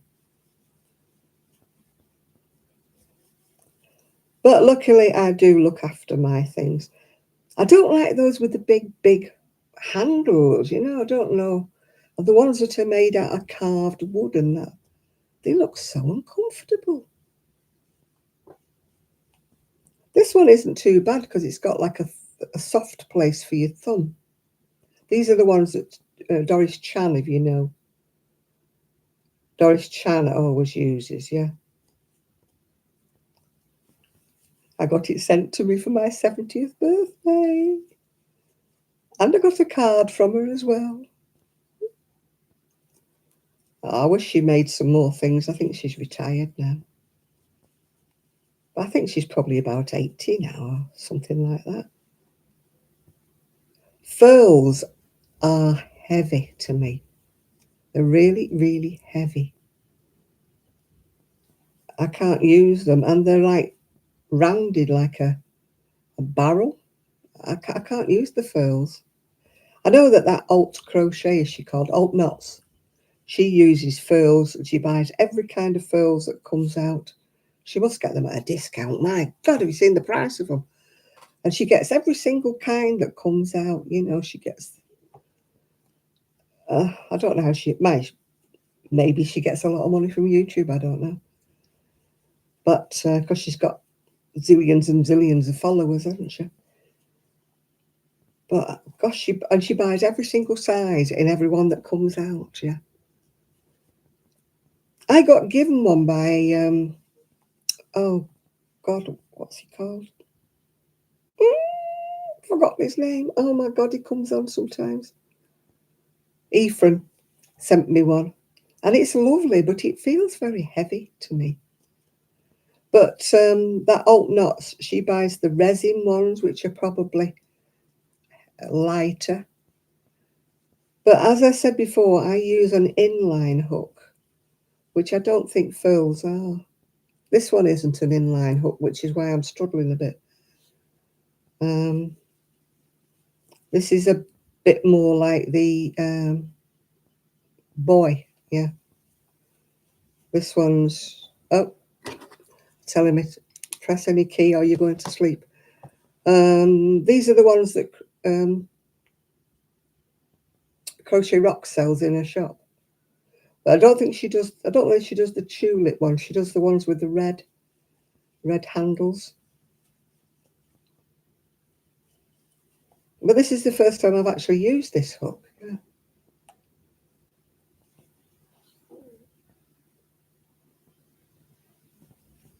You're sending it to Tracy, yeah. I know Tracy likes the. I've got one that I can't use in a 6mm. It's like a plasticky one. I can't remember whose it is. It's very, very famous. It's got like the handle looks like it's got netting over it. Oh, I can't remember the brand. Loads of people love them, and I just can't use it at all. I'll maybe see if my friend can use it. My friend Sarah from the library, she might be able to use it. I know Kelly used to use them and she used to love them. But I'm not in touch with Kelly anymore, so it won't be Kelly who gets it this time. I know I bought a set of them and couldn't use any of them and gave the set to Kelly. They should be like, if you went to a place like a proper yarn shop, wool shop or whatever, they should have sample hooks where you could just sit in the shop with a ball of wool and see whether or not you can use it. You know, it would be beneficial to them because you would buy them if you could use them. But you just get so weary of paying $10 or whatever it is. Some of them are even $20 for a hook. And then when you get it home, you can't use it. I'm sure if they had a practice hook, they'd only need one, wouldn't they? One hook of every different brand that they sold and a ball of wool. And you can sit in that corner. Yeah, a hook on the chain, yeah. Hiya, Jean. Yeah, my internet cut out on me. I had to go. Didn't get any warning. It just went and went, yeah. Yeah, but you would buy the hooks if you could use them. I mean, if you could. Everybody's different. You know, everybody's got their personal choices. It's like when people say to me, which hook do you prefer? And I go, well, I prefer this one, but it may not suit you. You know, you just need to find your own brand and find the one that suits your hand and find the one that suits the way you crochet. Because we all have a slightly different way of crocheting, you know. I crochet my way, but I just don't say it's the right way, it's the way you have to crochet. It's just the way I crochet. Other people have a completely different method of crocheting. And so, you know, a different hook suits their style much better than what this one, you know, one suits me. Prim, that's the one. I can't use that Prim. It's got a plastic hook and it's snagging. It doesn't flow. It's like dragging when I'm trying to use it, yeah. But yeah, I can't use that Prim. I think if I remember, I'm going to take it to the library and see whether or not Sarah can use it, because it's a shame to just sit there in my knitting, well, not my knitting bag, my crochet bag, yeah. But you didn't like the Prim, no. They're not smooth, they kind of drag, you know.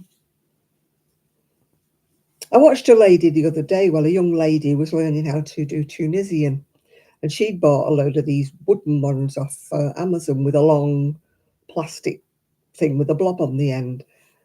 I bought some of them and I couldn't use them either. They kind of dragged, you know, and unless you pay an awful lot for a wooden crochet hook, they can snag, you know, they're not always smooth, yeah. I'm a beggar though. I bought some oh, don't know whether they were Addy or what they were. They were lovely and wooden ones. They were gorgeous. They were like swirls of different colours on them. I just kept breaking them. I was all right with the fat ones, but I just kept breaking them. But then I found I need with having the arthritis, I need the bigger handle, you know, to grip. I can't use the ones with the really big handles though. You know, the ones where They almost look like a tennis ball stuck on the end, yeah. The symphony, it might have been, Nathan, you might be right there. I can use the bigger ones, but the little ones, I just kept breaking, kept snapping them. So I gave them to a friend, yeah. I use the Susan Bates ones with the, usually with the bamboo handle or with the comfy handle, whichever way. But as I say, that's just my preference because I like, this here is too short for me. I like the ones with the longer, shorter handle and a longer, what do you call it, shaft bit, whatever you call it. This one is a bit short for me, which is why I'm struggling a little bit. But as I say, I would never say to anybody, you have to use this hook. I would just say experiment, you know. I have to get them online. I have to get them through Amazon or they come from America. You know, I just say just experiment. If you know friends who've got different crochet hooks, just say, do you mind if I just borrow one for 5 minutes with a ball of wool and see whether or not it suits the way I hold it? Yeah, I hold mine that way. I don't know whether it's a pencil grip or which way it is. I hold it that way. That's the way I hold mine. But it's just the way I do. As I say, I never say to anybody, you're holding it wrong. No, you won't see them for sale in the UK. I don't know how come I got onto them. I think I saw somebody using them and somebody was saying how wonderful they were. And I thought, well, I'll try one and see whether I like it. And I found out that I did. So I bought every size except I don't have a 6mm. Yeah, I need a metal hook at the end. But of course, what I like about Susan Bates is even their 8, 9, 10mm hooks have got the metal end. That's what I like about the Susan Bates. But there are certain sizes she doesn't do. She doesn't do a 42.25. She does there's another couple of sizes she doesn't do. I think one of them's 3mm she doesn't do. There's a few sizes that aren't around anyway. Because I asked a friend of mine in America to get me one if she could, and she went everywhere and she said the same thing, that they don't do that particular size in that brand, yeah.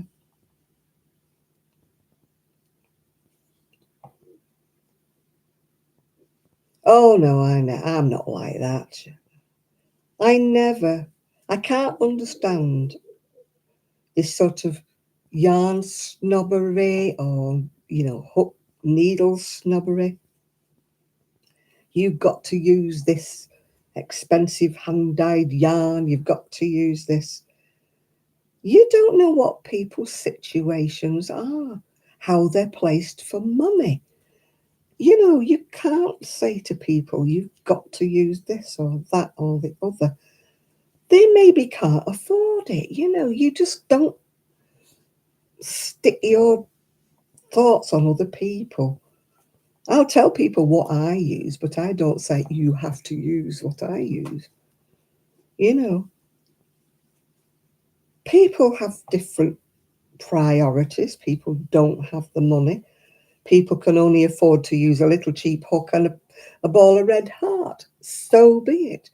To me, the enjoyment is when you're actually doing the crochet or the knitting or the stitching or whatever you do, is the joy that you get out of doing it. If that helps your mental health to concentrate on something as you're doing it, to me, that is the enjoyment that you get from it. It's not, oh, look at this fantastic thing I've just made in this really, really expensive wool. Aren't I clever? Aren't I good? You're all rubbish because you're using acrylic. No, I don't subscribe to that at all.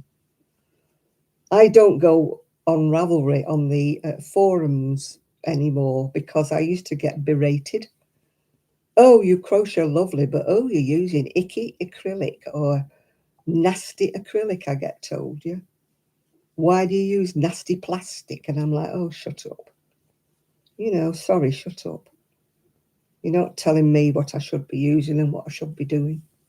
No, you know, as I say, people's pockets are different. And I mean, I don't agree with these, like when, oh yeah, the hand dyed is gorgeous. I can't use it because I can't wear it because it makes me itch. So even if I could afford it, I wouldn't do it. But you couldn't afford a sweater. Hand dyed, no. I can afford one skein now and again. I'll treat myself one skein now and again. And that is it. Because sorry, but I couldn't afford it. One lady actually said to me, you should make one garment a year then, save up and buy the finest merino or whatever, and just make one cardigan. And I thought, oh, go away. She's missing the point completely. I crochet to keep myself sane. I crochet to occupy my time, to keep my mind alert. I don't crochet to brag about, look how much I've spent on this garment. Look how much it's cost me. Isn't it fabulous? Isn't it fantastic? I don't know. No.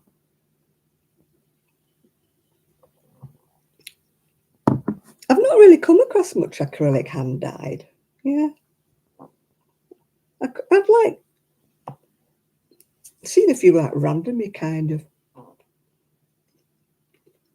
Everything's got its place in life, and I don't believe in dictating to anybody. And I didn't like it for Ravelry because of that. People telling me I was doing it wrong, or people telling me I should be using this or I should be doing that. And I thought, nah. And then in the next breath, people used to write a comment on something and they would just write pattern. Not which pattern have you used or do you have the pattern? It was just pattern. And I thought that was so, so rude. Just saying pattern. And then one lady said to me, why won't you share the pattern? And I goes, because it comes from a book. I've had to buy the book. It used to be one of Doris Chan's or something. And she goes, well, I'm not in a position to buy the book. I said, well, I'm very sorry that you're not. But that doesn't mean that I can photocopy it and send it to you because I've had to buy the book and I'm on a pension and I really wanted this book. So I saved up and I bought it. And she goes, oh, well, it's all right for you if you've had the money to buy the book. And I'm like, that's not the point. It's against copyright rules, to do that sort of thing. And they get nasty with you when you won't do it. And I'm like, hey, Susan, how you doing, love? Yeah, hope you're doing okay.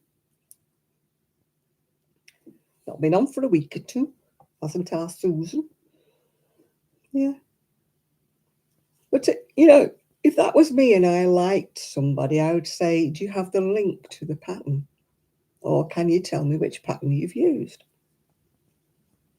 And most people will tell you. They'll say, well, it came from this book, that book, the other book. Got hiccups again. And then if you go and you look and the pattern is out of your price range, you just think, yeah, well, it was a nice pattern, but, I'm not going to buy the book and end the story. I've done that many a time. Or I've looked at the book and thought, well, it was the only one I liked in the book. Oh, yeah, be polite, yeah. I don't say, oh, I can't afford the book. Can you send me a photocopy? I wouldn't do that. Wouldn't do that at all.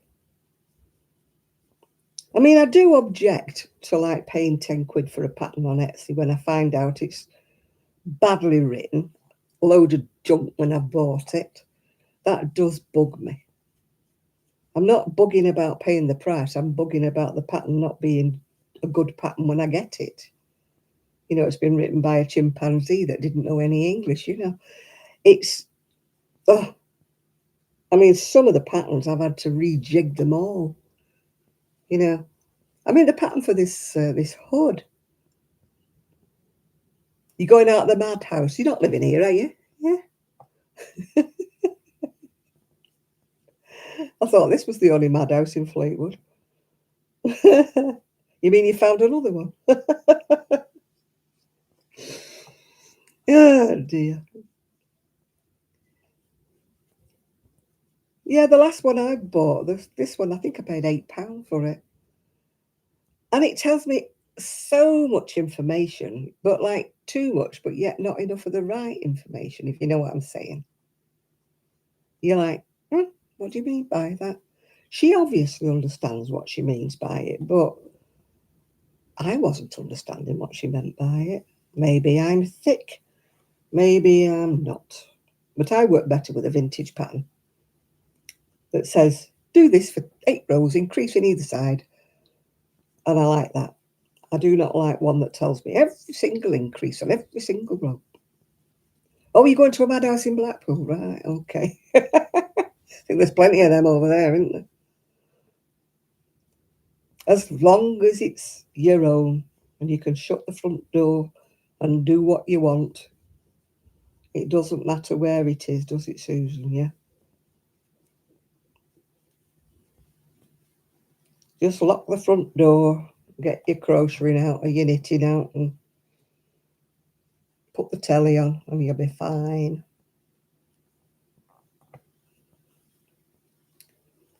There's a lot to be said for having your own front door. I know I share my house, but then I do share it with relatives. But I couldn't stand not having my own front door, if you know what I mean. I like a front door and a back door. You know, people kept saying to me, why don't you go in a flat, you know, like a high rise or whatever? And I'm like, no, you're joking. What happens if the lift breaks down? I can't get down the stairs. And what happens if there's a fire and there's only one door? Yeah. Oh, that would drive me potty. Sorry, Susan, but it would drive me potty, that. I'd have to escape. I don't blame you. Anything's better than that. That's always been a dread of mine, you know, if I get too elderly. That's one reason why I came living with my folks, you know. I dreaded to be, you know, put in an old care home, sitting with a load of old dodgers watching Coronation Street. Oh, no. That would drive me bananas. Oh, they play bingo once a week, like, blah.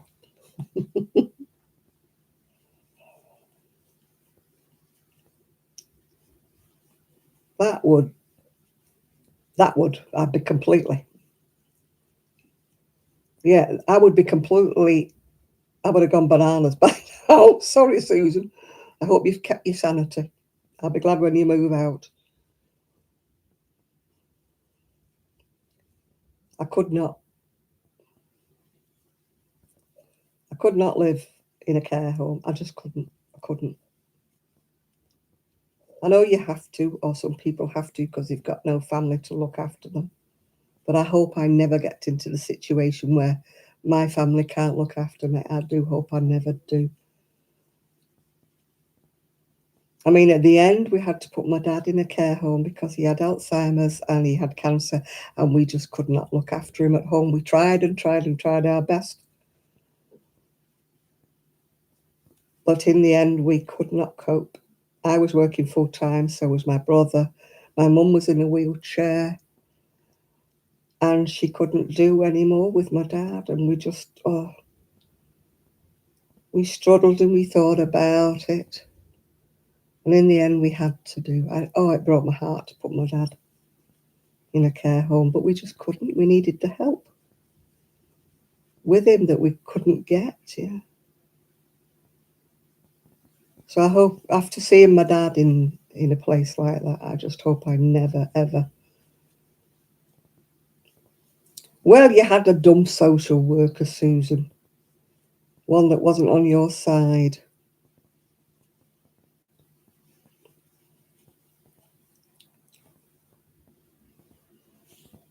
If you'd have come from Rwanda or somewhere, you'd have probably got one by now.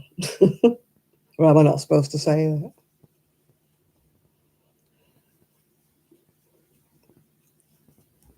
If you'd have come in on a rubber dinghy, you'd have probably got somewhere by now. Oh, but we're not supposed to say that, are we?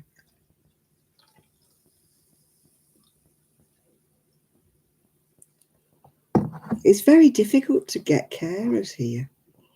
Yeah.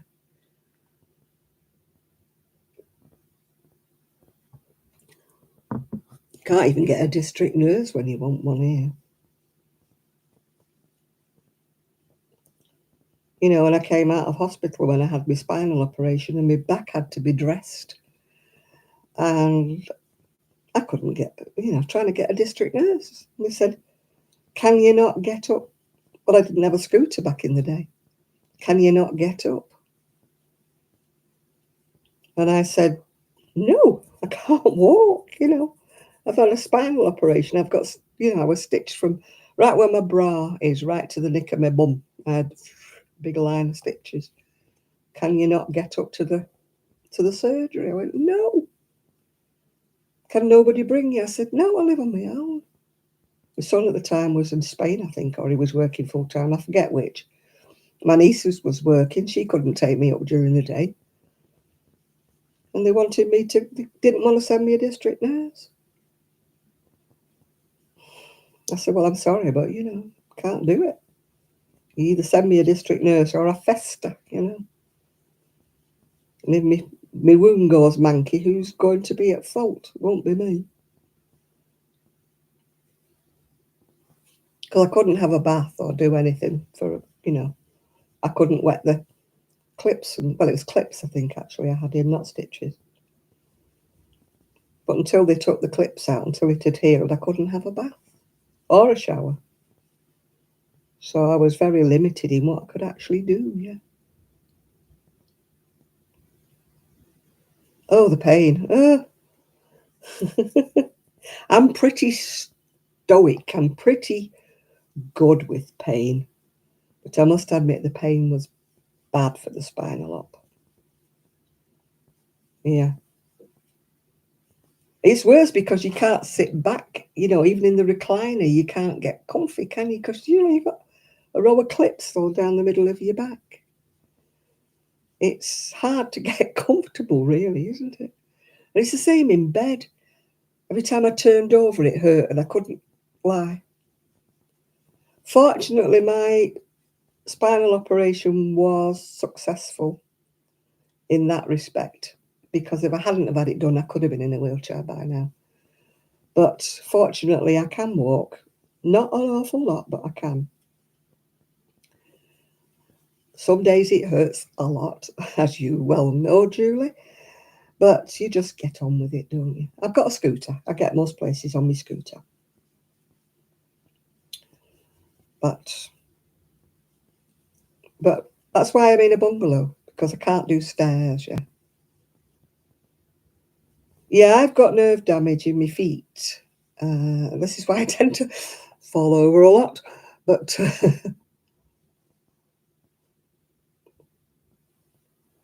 oh, you got a physical therapist. You are lucky, Lydia. Ooh, what's one of them? If you go to physio at the hospital, they give you a sheet of paper with a lot of exercises on and send you home and say, right, do these at home. You don't get physio anymore unless you pay for it. I couldn't believe it when I went for physio with this after I'd had my spinal op. And they just give me a list of exercises to do and said, do these at home. I'm like, you're joking.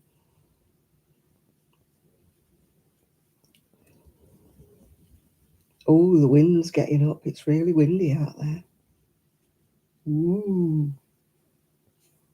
Sounds like the Hammer House of Horrors outside. Ooh.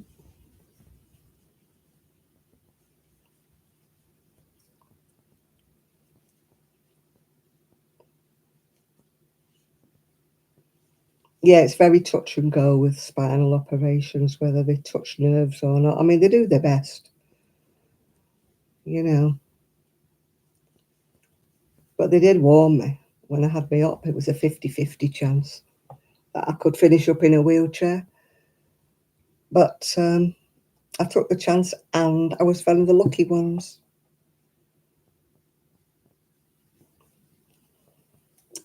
Yeah, it's hard. It's not the intensity of the pain that gets me, it's the relentlessness of the pain. The fact that you never get a break from it. You know, that's the bit that gets me. It doesn't switch off. You know, it's like sometimes you think, I just wish I had a day, you know, that was without it. Oh, your Amazon's here. Woo-hoo. Tell us what you bought, Lydia. Yeah, you know, you sort of, I lie there some days in bed before I get up, and I'm not in any pain. And first of all, you check you're still alive, don't you? You know, you think, this is good. No pain, must be dead. But then when you realise you are still alive, you sort of think, I don't want to get out of bed. I don't want the pain. And then, of course, you need the bathroom, so you've got to get up eventually. And you just, I used to make bargains. I used to say, please, can I have a day, God, without pain? Please, can I have just one day? Yeah. Yeah, I think that. If I've got no pain, I must be dead. Yeah, I do think that some days, yeah. But I know it sounds what's it, but when you're in pain every single day of your life, you get used to it. You shouldn't have to, but you do. You get used to it. And when people say I've got backache, and I'm like, tell me about it. Yeah. Yeah, my friend is the same. She is really bad with her spine and everything. And she used to work in the gym. She used to train people in the gym. And now she can't do anything, you know. And she's like, look at me. I used to do this, that, and the other, and I can't do anything now. And I'm saying, well, that's just life. Life kicks you in the teeth sometimes. It's not all blooming roses. But I don't like it. Like sometimes my daughter-in-law will say to me, you need to walk more. And I'm like, I would. And she goes, well, you could walk it off. And I'm like, really? Really? I have the kind of pain I can walk off. Oh, would that it was that easy. I've just stopped answering her now. I just go, yeah, right, okay. Just walk up to the seafront, she goes. Yeah, just walk up to the seafront. It'll do you a world of good. Yeah, it will. I probably have died on the way up there or collapsed on a wall somewhere. There's no seat, no walls, no seats, no nothing to sit on. There isn't even a bench or a shelter or anything if I managed to stagger up there. Yeah. It gets me when they send you to pain management clinic. Have you been there, Julie? Distract yourself. Hmm? Yeah, what do you suggest I distract myself with? Think yourself out of pain, one of them said to me. Think. Really? Mm-hmm. Would that it was that easy. I said, how do you suggest I distract myself? Well, have you tried reading a book or crocheting? I went, yeah, I do that all the time. You know, how do you distract yourself? These are sweet young things that haven't got anything wrong with their bodies telling you to distract yourself. Hmm. Yeah, have you tried? Yeah, I tried banging. I told that. I said to him, yeah, I've tried banging my head against a wall. Mm. I said, it didn't work. All I did was get a headache. Pain management. Oh, God, yeah. Meditation. Oh, yeah. Why don't you try yoga and meditate? Yeah, why don't you boil your head in like a cabbage and just go away and leave me alone?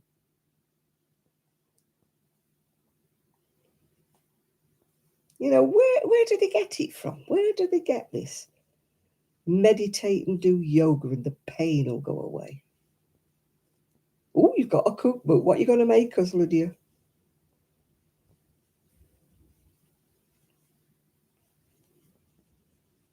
My next thing is I want to learn Tunisian. I know it curls up. Oh, God, yeah, these young ones out of the college, they know it all, don't they? If you did the right kind of stretches, I've got nerve damage. What do you mean if I do the right kind of stretches? I've got a rod and pins in my back. I can't stretch rod and pins. They don't stretch. They're there. They're bolted in. It's like Meccano in my back. How do you suggest I stretch that, dear? They didn't put it in elastic. And then they wonder why you get with them.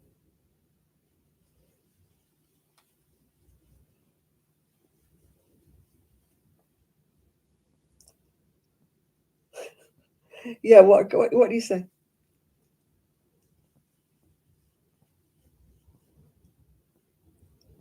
Oh, there's a funny story about that, Patricia.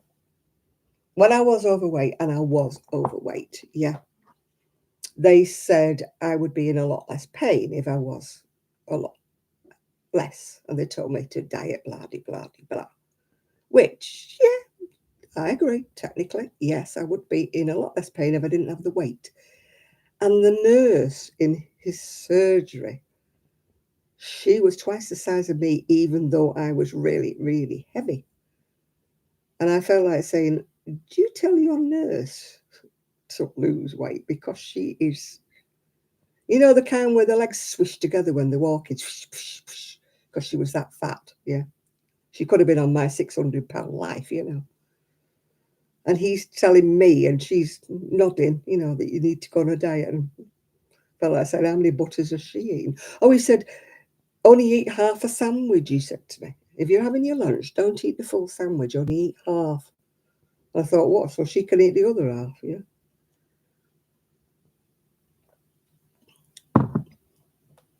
Yeah, it's titanium expensive, Julie, because I've got titanium as well. I've got it in my knee.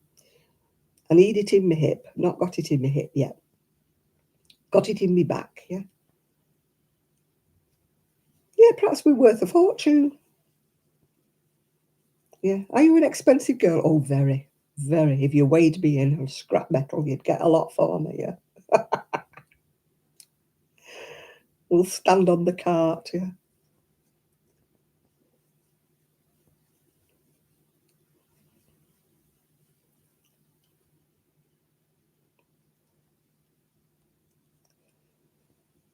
Oh, God, yeah. You've been on these meds too long. Yeah, that's what they try.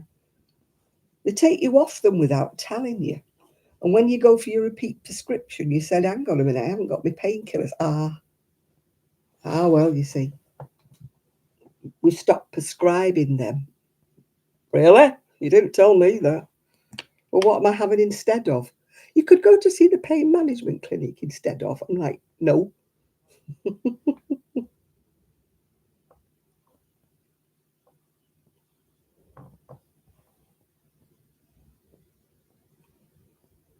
Oh, God, yeah, well, she's probably got the money to go somewhere else like that, Lydia. We shop where we can afford, don't we? We'd all shop at posh shops and health food shops if we had the money, wouldn't we? We'd all eat better. We'd all have wonderful diets if we had the money. But we don't, and there it is. Oh my goodness me. The wind is howling, howling.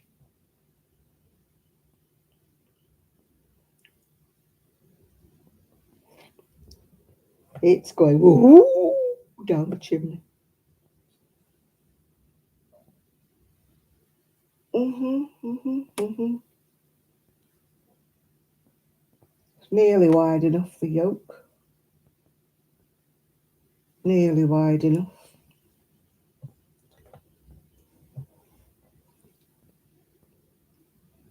Oh, I thought you were going to say you dotted one on the head with something heavy. Oh, they don't like it if you make a scene. What am I up to tomorrow? It's Sunday. Nothing. Well, I need to try drying my washing, wash the dishes because I haven't done them today.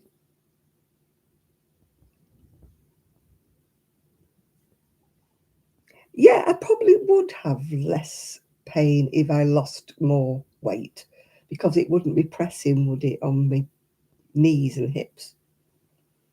But I don't think it would vanish altogether. Well, they're telling us to wear masks again now because there's all these strains of God knows what knocking about.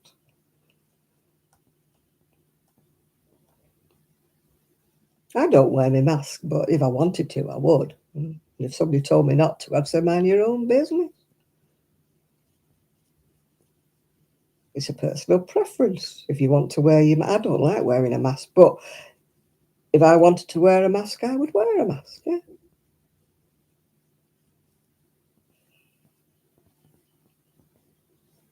No. If we all ate the correct food, we wouldn't need the vitamins, but we haven't got that kind of money to always eat, the actual. In any case, it's not our fault if we're not eating the correct food because half the time it's been adulterated by other people. I mean, in the food industry, hasn't it? You're not even sure what you're buying anymore, that they haven't been pumped with something or other. Oh, yeah, they try to get you off meds because, of course, it's expensive, isn't it, when you're on medication? So if they could get you off them, they could earn a bit more. They'd have more money to spend on other things, which, I'm sorry, but, nobody should be in pain anymore. With all the drugs that they have these days, nobody should be in pain, and yet we are. Because they won't prescribe the correct ones. You know. Yeah, well, I've lost 4 stone, which is 4 times £14 for those of you working pounds. And I still got pain. And I don't think it's any less than it was before, although I know I'm doing my joints better because there's not so much strain on my poor little knees and my hips as there was when I was carrying 4 stone more, yeah. Yeah, I refuse to take the meds all the time that I do. I don't take them because I don't like the drugged up feeling. But having said that, when I am in pain, I do have to take them. But I get told off because I don't take them. So you can't win, can you? You get told off if you take them. You get told off if you don't take them. You get told they don't work unless you're taking them on a regular basis.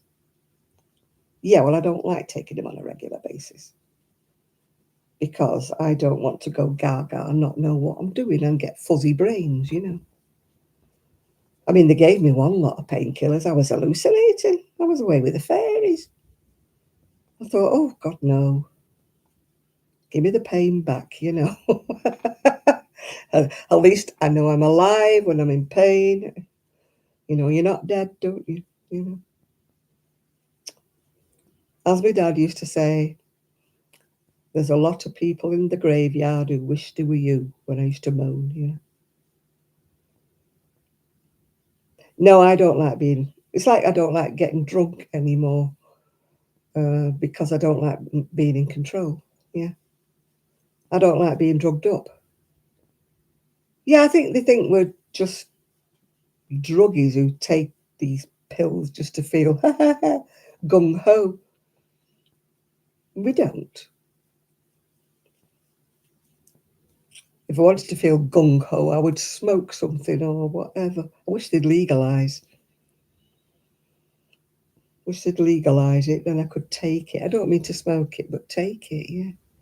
But I won't take anything that's illegal, so obviously I don't take that. I know in certain parts of America you can actually get it legally, can't you? Well, yeah, I'm 78. It's like when they tried to put me on insulin, and I said, no, I'm not going on insulin. Why not? I said, because I've read up all about it. And they say once you get in your 70s that insulin doesn't actually do you much good in the fact that it doesn't prolong your life. So I said, I'm not jabbing myself every day. If they're telling me it doesn't well, it affects your blood sugars and that. I said, will it make me live longer? Um, well, there's no studies to say that it does. I said, well, in that case, no, I'm not taking it.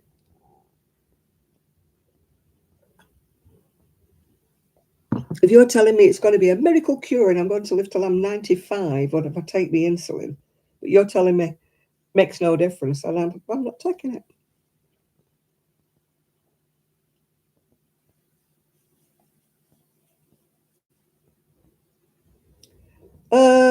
Lou, stopping eating chocolate, says she, who's just eaten crisps and had some chocolate today.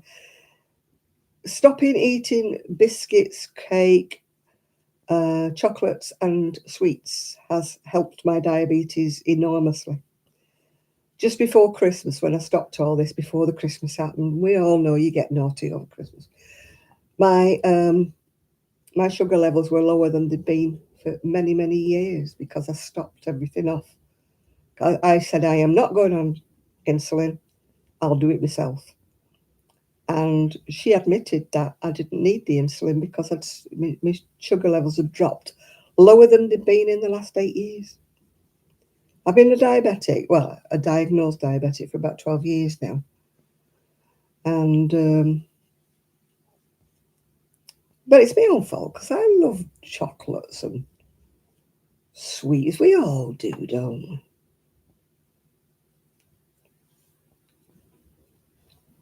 I was terrible with chocolate. I really was. And it was a real wrench. I'm just hoping I haven't got the taste back because I have been eating some chocolates over Christmas. I bought a box of Cadbury's Dairy Milk or whatever it is. Was it Dairy Milk something? And I ate them. And I've ate some chocolate biscuits. So, but I've got to stop again now. That's it. I've got to stop. Because I don't want my sugar levels going back up again.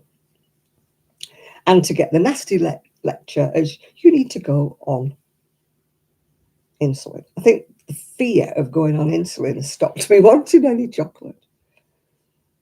It's like, I am not going on insulin. I said, it's my body. Can you force me? And they said, no, we advise you that you need to take it. I said, yeah, but you can't force me to. And they said, no, it's your decision. I said, well, it's my decision not to take it. Thank you very much. I said, I feel fine. Ah, but you see, your pancreas is wearing out. I said, my pancreas is 78 years old. You know, how much longer your pancreas is wearing out? I said, obviously, I'm old. My pancreas is wearing out because I'm old.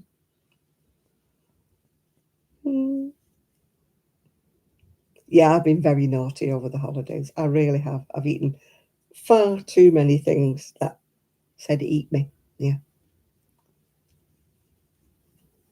And now I'm like, no.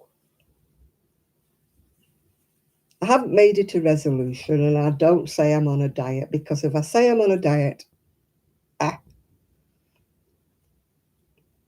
don't know what my blood sugar. I've given over jabbing myself. I've given over doing it. I'm not sticking my finger every morning and writing it down. They can go and buzz right off because I'm not doing it. They've given me insulin. It's in the fridge. I should give it them back, really. No intentions of using it. But I can't get my skinny jab at the moment. Well, it's not my skinny jab, it's what everybody else is doing. It's out of stock again because of the obese people who are jabbing themselves with it who don't have diabetes. They're just taking it to try and lose weight. And it bugs me, it irritates me. Diabetics should be priority because we need it to control blood sugar. We do not need it for weight. I said to my doctor, what is the, do you have like a substitute? And they said, yeah, the substitute is you watch your diet more carefully. I said, well, why don't you tell the fat people to do the same thing? watch their diet more carefully. The thing is, when I don't have it, all right, I'll watch my diet more carefully and all that jazz. When I start it up again, the side effects are it gives me an upset stomach for about a couple of months when I start taking it again. And when you've been taking it for a while, all that subsides and you're back to normal again. And this is what annoys me is I'm going to have to go back to having an upset stomach again for a couple of months when it does come back in stock again, which could be, last time it was 3 months it was out of stock, yeah.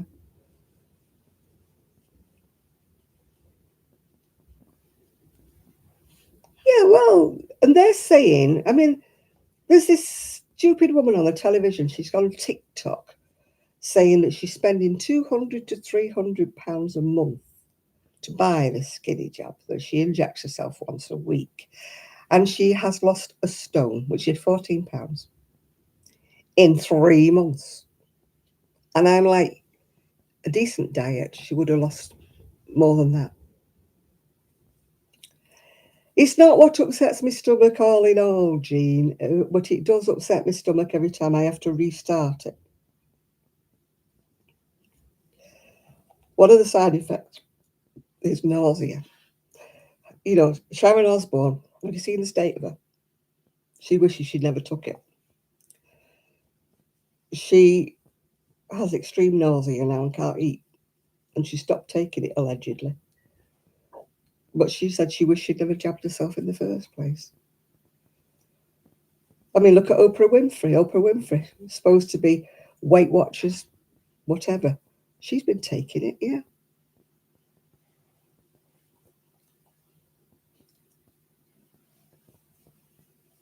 It does suppress your stomach, your urge to eat a little. But I wouldn't say that it stops you. It's a wonder drug that makes you slim overnight. No, I wouldn't say that at all. Well, it's only supposed to be done under medical supervision. It's not supposed to be bought on the internet. Yeah, the pennies talk, don't they? Yeah, Oprah Winfrey's been taking it. They do say Boris Johnson, but I don't know about that. Sharon Osbourne has, and what's she called? Um, oh, God, that blonde woman. Oh, can't think of her name. The one whose boyfriend left her not long back. Trying to think of her name now. I can see her face. Oh, bye, Julie. She's been taking it. She wished she'd have known about it years ago, then she wouldn't have to diet. Yeah, right. Yeah, it does upset it can give you stomach ulcers, it can give you all sorts of things if it's not taken under medical supervision. But these are buying it onto the internet because they're lying about their BMI and they're lying about the reasons why they want to take it.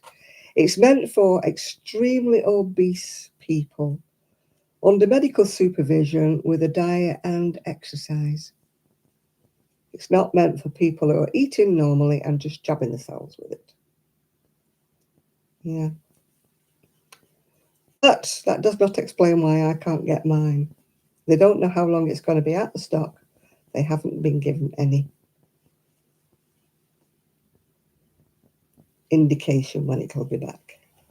Vanessa Feltz, that's the one, she's been taking it. And she wished she'd have known about it years ago, then she wouldn't need to have dieted.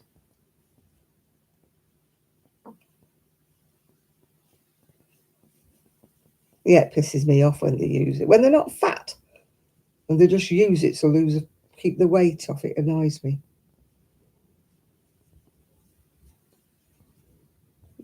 Sorry, but it does.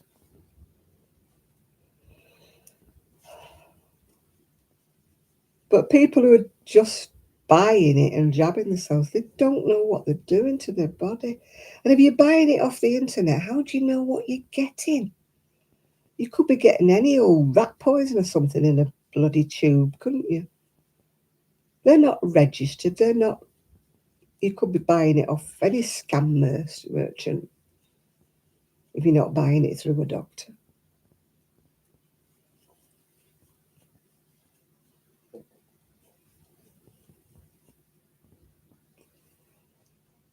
Now, some people can't. I'm losing weight, but it's very, very slowly, very slow. I maybe lose a pound or £2 in a month if I'm lucky. You know, I'm not one of those people who say, "Oh, I've stopped drinking this and I've lost so many pounds this week." My weight likes to stay. It likes to cling to me. My ex-husband used to pee me off because he'd stop drinking beer for a week and lose.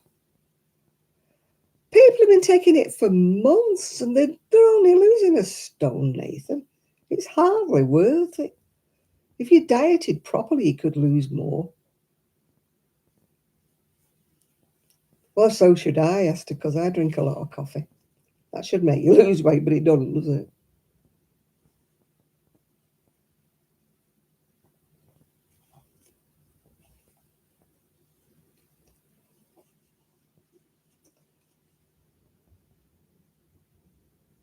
How long's it been about? I've been taking mine about 2 years, but it's only been licensed for weight for about 6 months, a year. But I've actually been taking it about 2 years, but it was only for diabetes when it first came out. It was some bright spark who realised that people who were on it were losing a couple of pounds here and there, you know. So it was suddenly decided it was a weight loss drug, which it isn't really. You're not dropping loads of weight. You know, if you started jabbing yourself once a month, Nathan, you'd probably lose £2. You might lose a stone in about 3 months. You know, you wouldn't lose loads of weight. It's not a miracle drug or anything. And you'd probably have that many side effects you wouldn't want to take it anyway.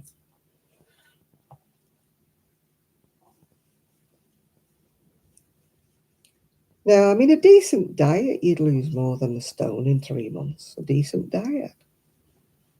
You know, Weight Watchers or Slimmers World or something.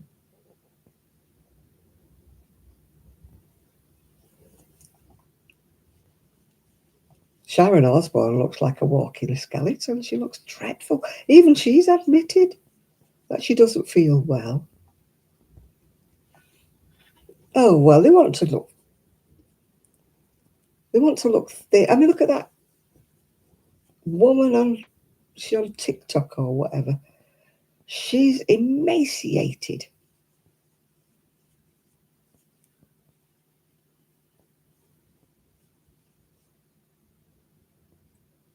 Yeah, that's what I mean. You're supposed to jab yourself.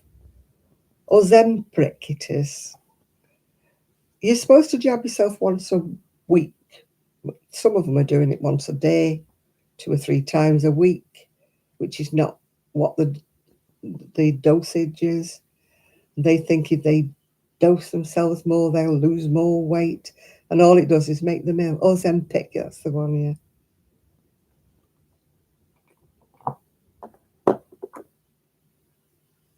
I don't know what the point is. I don't take it, as I say.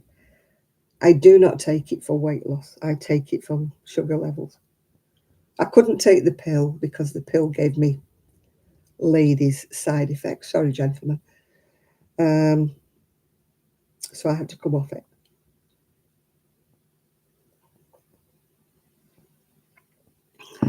So that's why I went on the jab in the first place, because the tablets didn't work with me.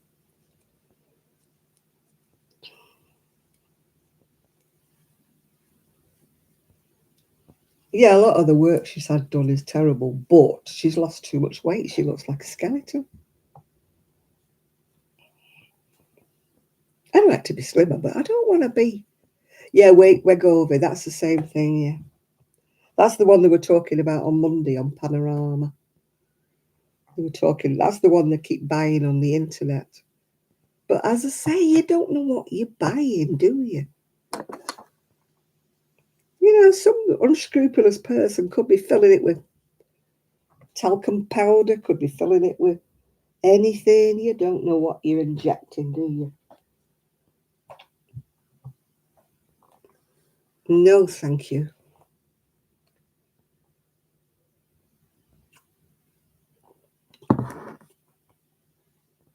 It's all that sort of counterfeit sort of Viagra and stuff that men were taking. You don't know what you're taking, do you?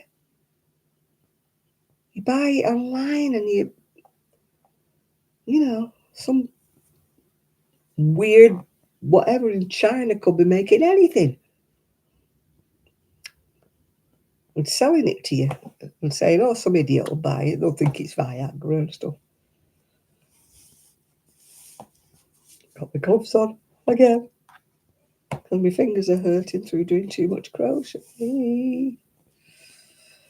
It's nearly bedtime for me and the wind is howling. I don't like going to bed when the wind howls. But it's like woo, woo down the chimney. Keeps me awake. I don't like it. Don't like the wind. Don't like thunder. Don't like lightning. And I certainly don't like the wind. It's just a thing. I never could sleep when it was worse when I was in the house because I was closer to the roof. Here, at least, I've got something above me, you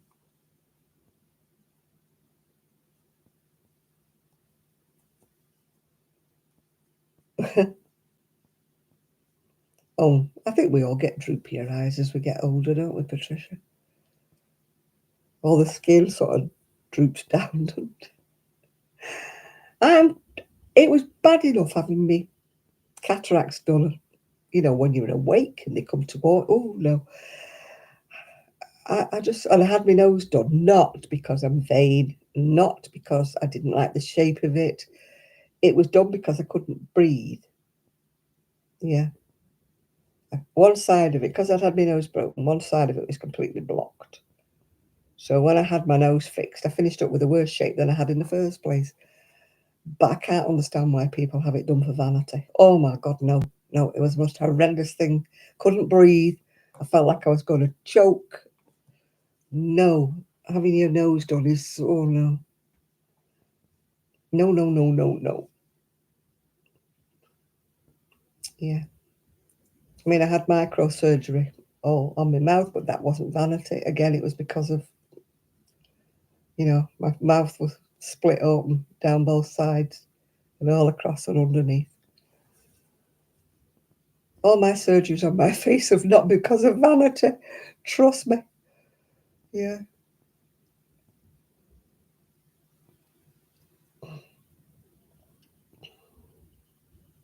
Oh, they used to do that, didn't they? Eat tapeworms in the old days, yeah. To lose weight. Take these pills and lose weight, and they were tapeworm eggs, weren't they? Oh, can you imagine anything as horrendous as that? Eating it? Oh, no. I'm always wary about pork because of tapeworms and that. And I watch an acquaintance of mine who has a channel where she buys, like, you know, she goes thrift shopping, as you call it, or charity shopping. She's out in Malaysia, and she was the last video she did. It was like street food and that, and I'm like, oh my God, you wouldn't let me, you wouldn't get me anywhere near that street food.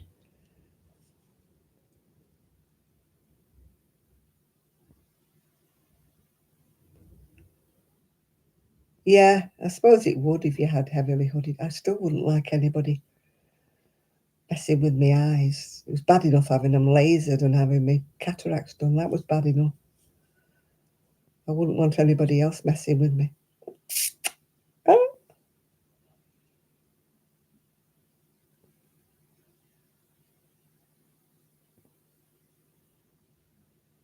oh gosh.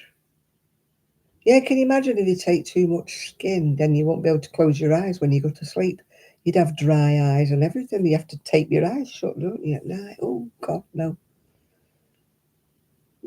I don't like anybody messing anywhere near my eyes. I don't even like it when I go to the opticians, you know, they're like in your face and staring in your eyes and breathing in you. Oh, and they come right up to you. I mean, they don't do it so much now because they've got all this new equipment. But in the old days, they used to come right up with you, didn't they? And, oh, don't like my eyes. No. No, I've got crepey bits. I mean, they all do at my age, don't we? Crepey bits under my eyes. But I don't think, they don't bother me that much that I would want eye surgery. Even if I had all the money in the world, you know. I might invest in like some good facials, you know what I mean? Or that non-invasive where they sort of zap you with electrodes or something, you know, to make your skin tighten. But I wouldn't actually go under the knife, no. No, I'm too much of a scaredy cat to do that. Any operations I've had done have been out of necessity, not out of vanity. You know, no. Oh, somebody's got badum, badum. I don't know who that is. Badum. Who is sending me a message? Who? Oh, it's Tracy. Saying the hat looks very cosy. It is very cosy.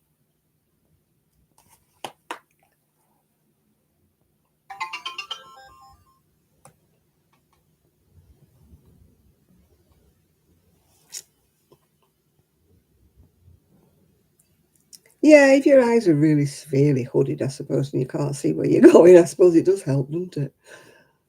But, mm-hmm. No, even having them lasered, I was a bit dubious because, you know, the only thing that happened with my cataracts is, I don't know what they did when they did my cataracts, but one of my eyes is not straight anymore. I notice myself when I look at myself, I don't look straight anymore. One eye's, I don't know what they did. But I am not that vain. But I think, I do look at myself sometimes thinking, you're squinting. What are you squinting for? My eyes are not tracking anymore. They're not the same. But still. Still.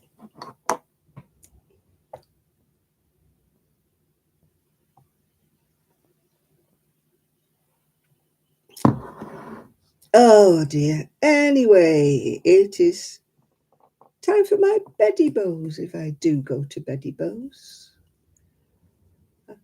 That wind is howling. I don't fancy going to bed in this. Oh, especially when my blinking internet's working in my bedroom and I can't actually. Cataracts are not. It's not that. It's the thought of it is more scary than it actually is. And I can't say that it actually really hurt. I just didn't like them coming towards me, you know, with that bright light. And I was like, kind of, go away from me, get away. But the actual surgery wasn't painful at all, really. You know, and the lasering, you know, that's not painful at all. Except that woman who kept telling me to look straight. And I said, I am looking straight. Then she said, look to the right. So I looked to the right. She said, now you're looking straight. And I thought, what? Now I'm looking straight. I'm looking to the right. Perhaps I see looking sideways. Perhaps I do. Who knows? I need to sew that ending. Still watching Val. I haven't sewn the ending yet. But anyway, thank you all for your company. And I'm going to go, well, I'm not going to go to bed. I'm going to do something. Probably watch some YouTube or something because there's no way I'm going to bed in this noise. So I shall see you all. Well, I see you all before next Saturday, and I've got some chocolate. on my mouth. Chocolate or lipstick, whichever. So good night, everybody, and thank you very much for your company, and thanks for all your thumbs up. Very much appreciated. And if you know anybody who might want to watch me, I'm determined to get to 8K. Bye bye. I'll see you all very soon. Bye now.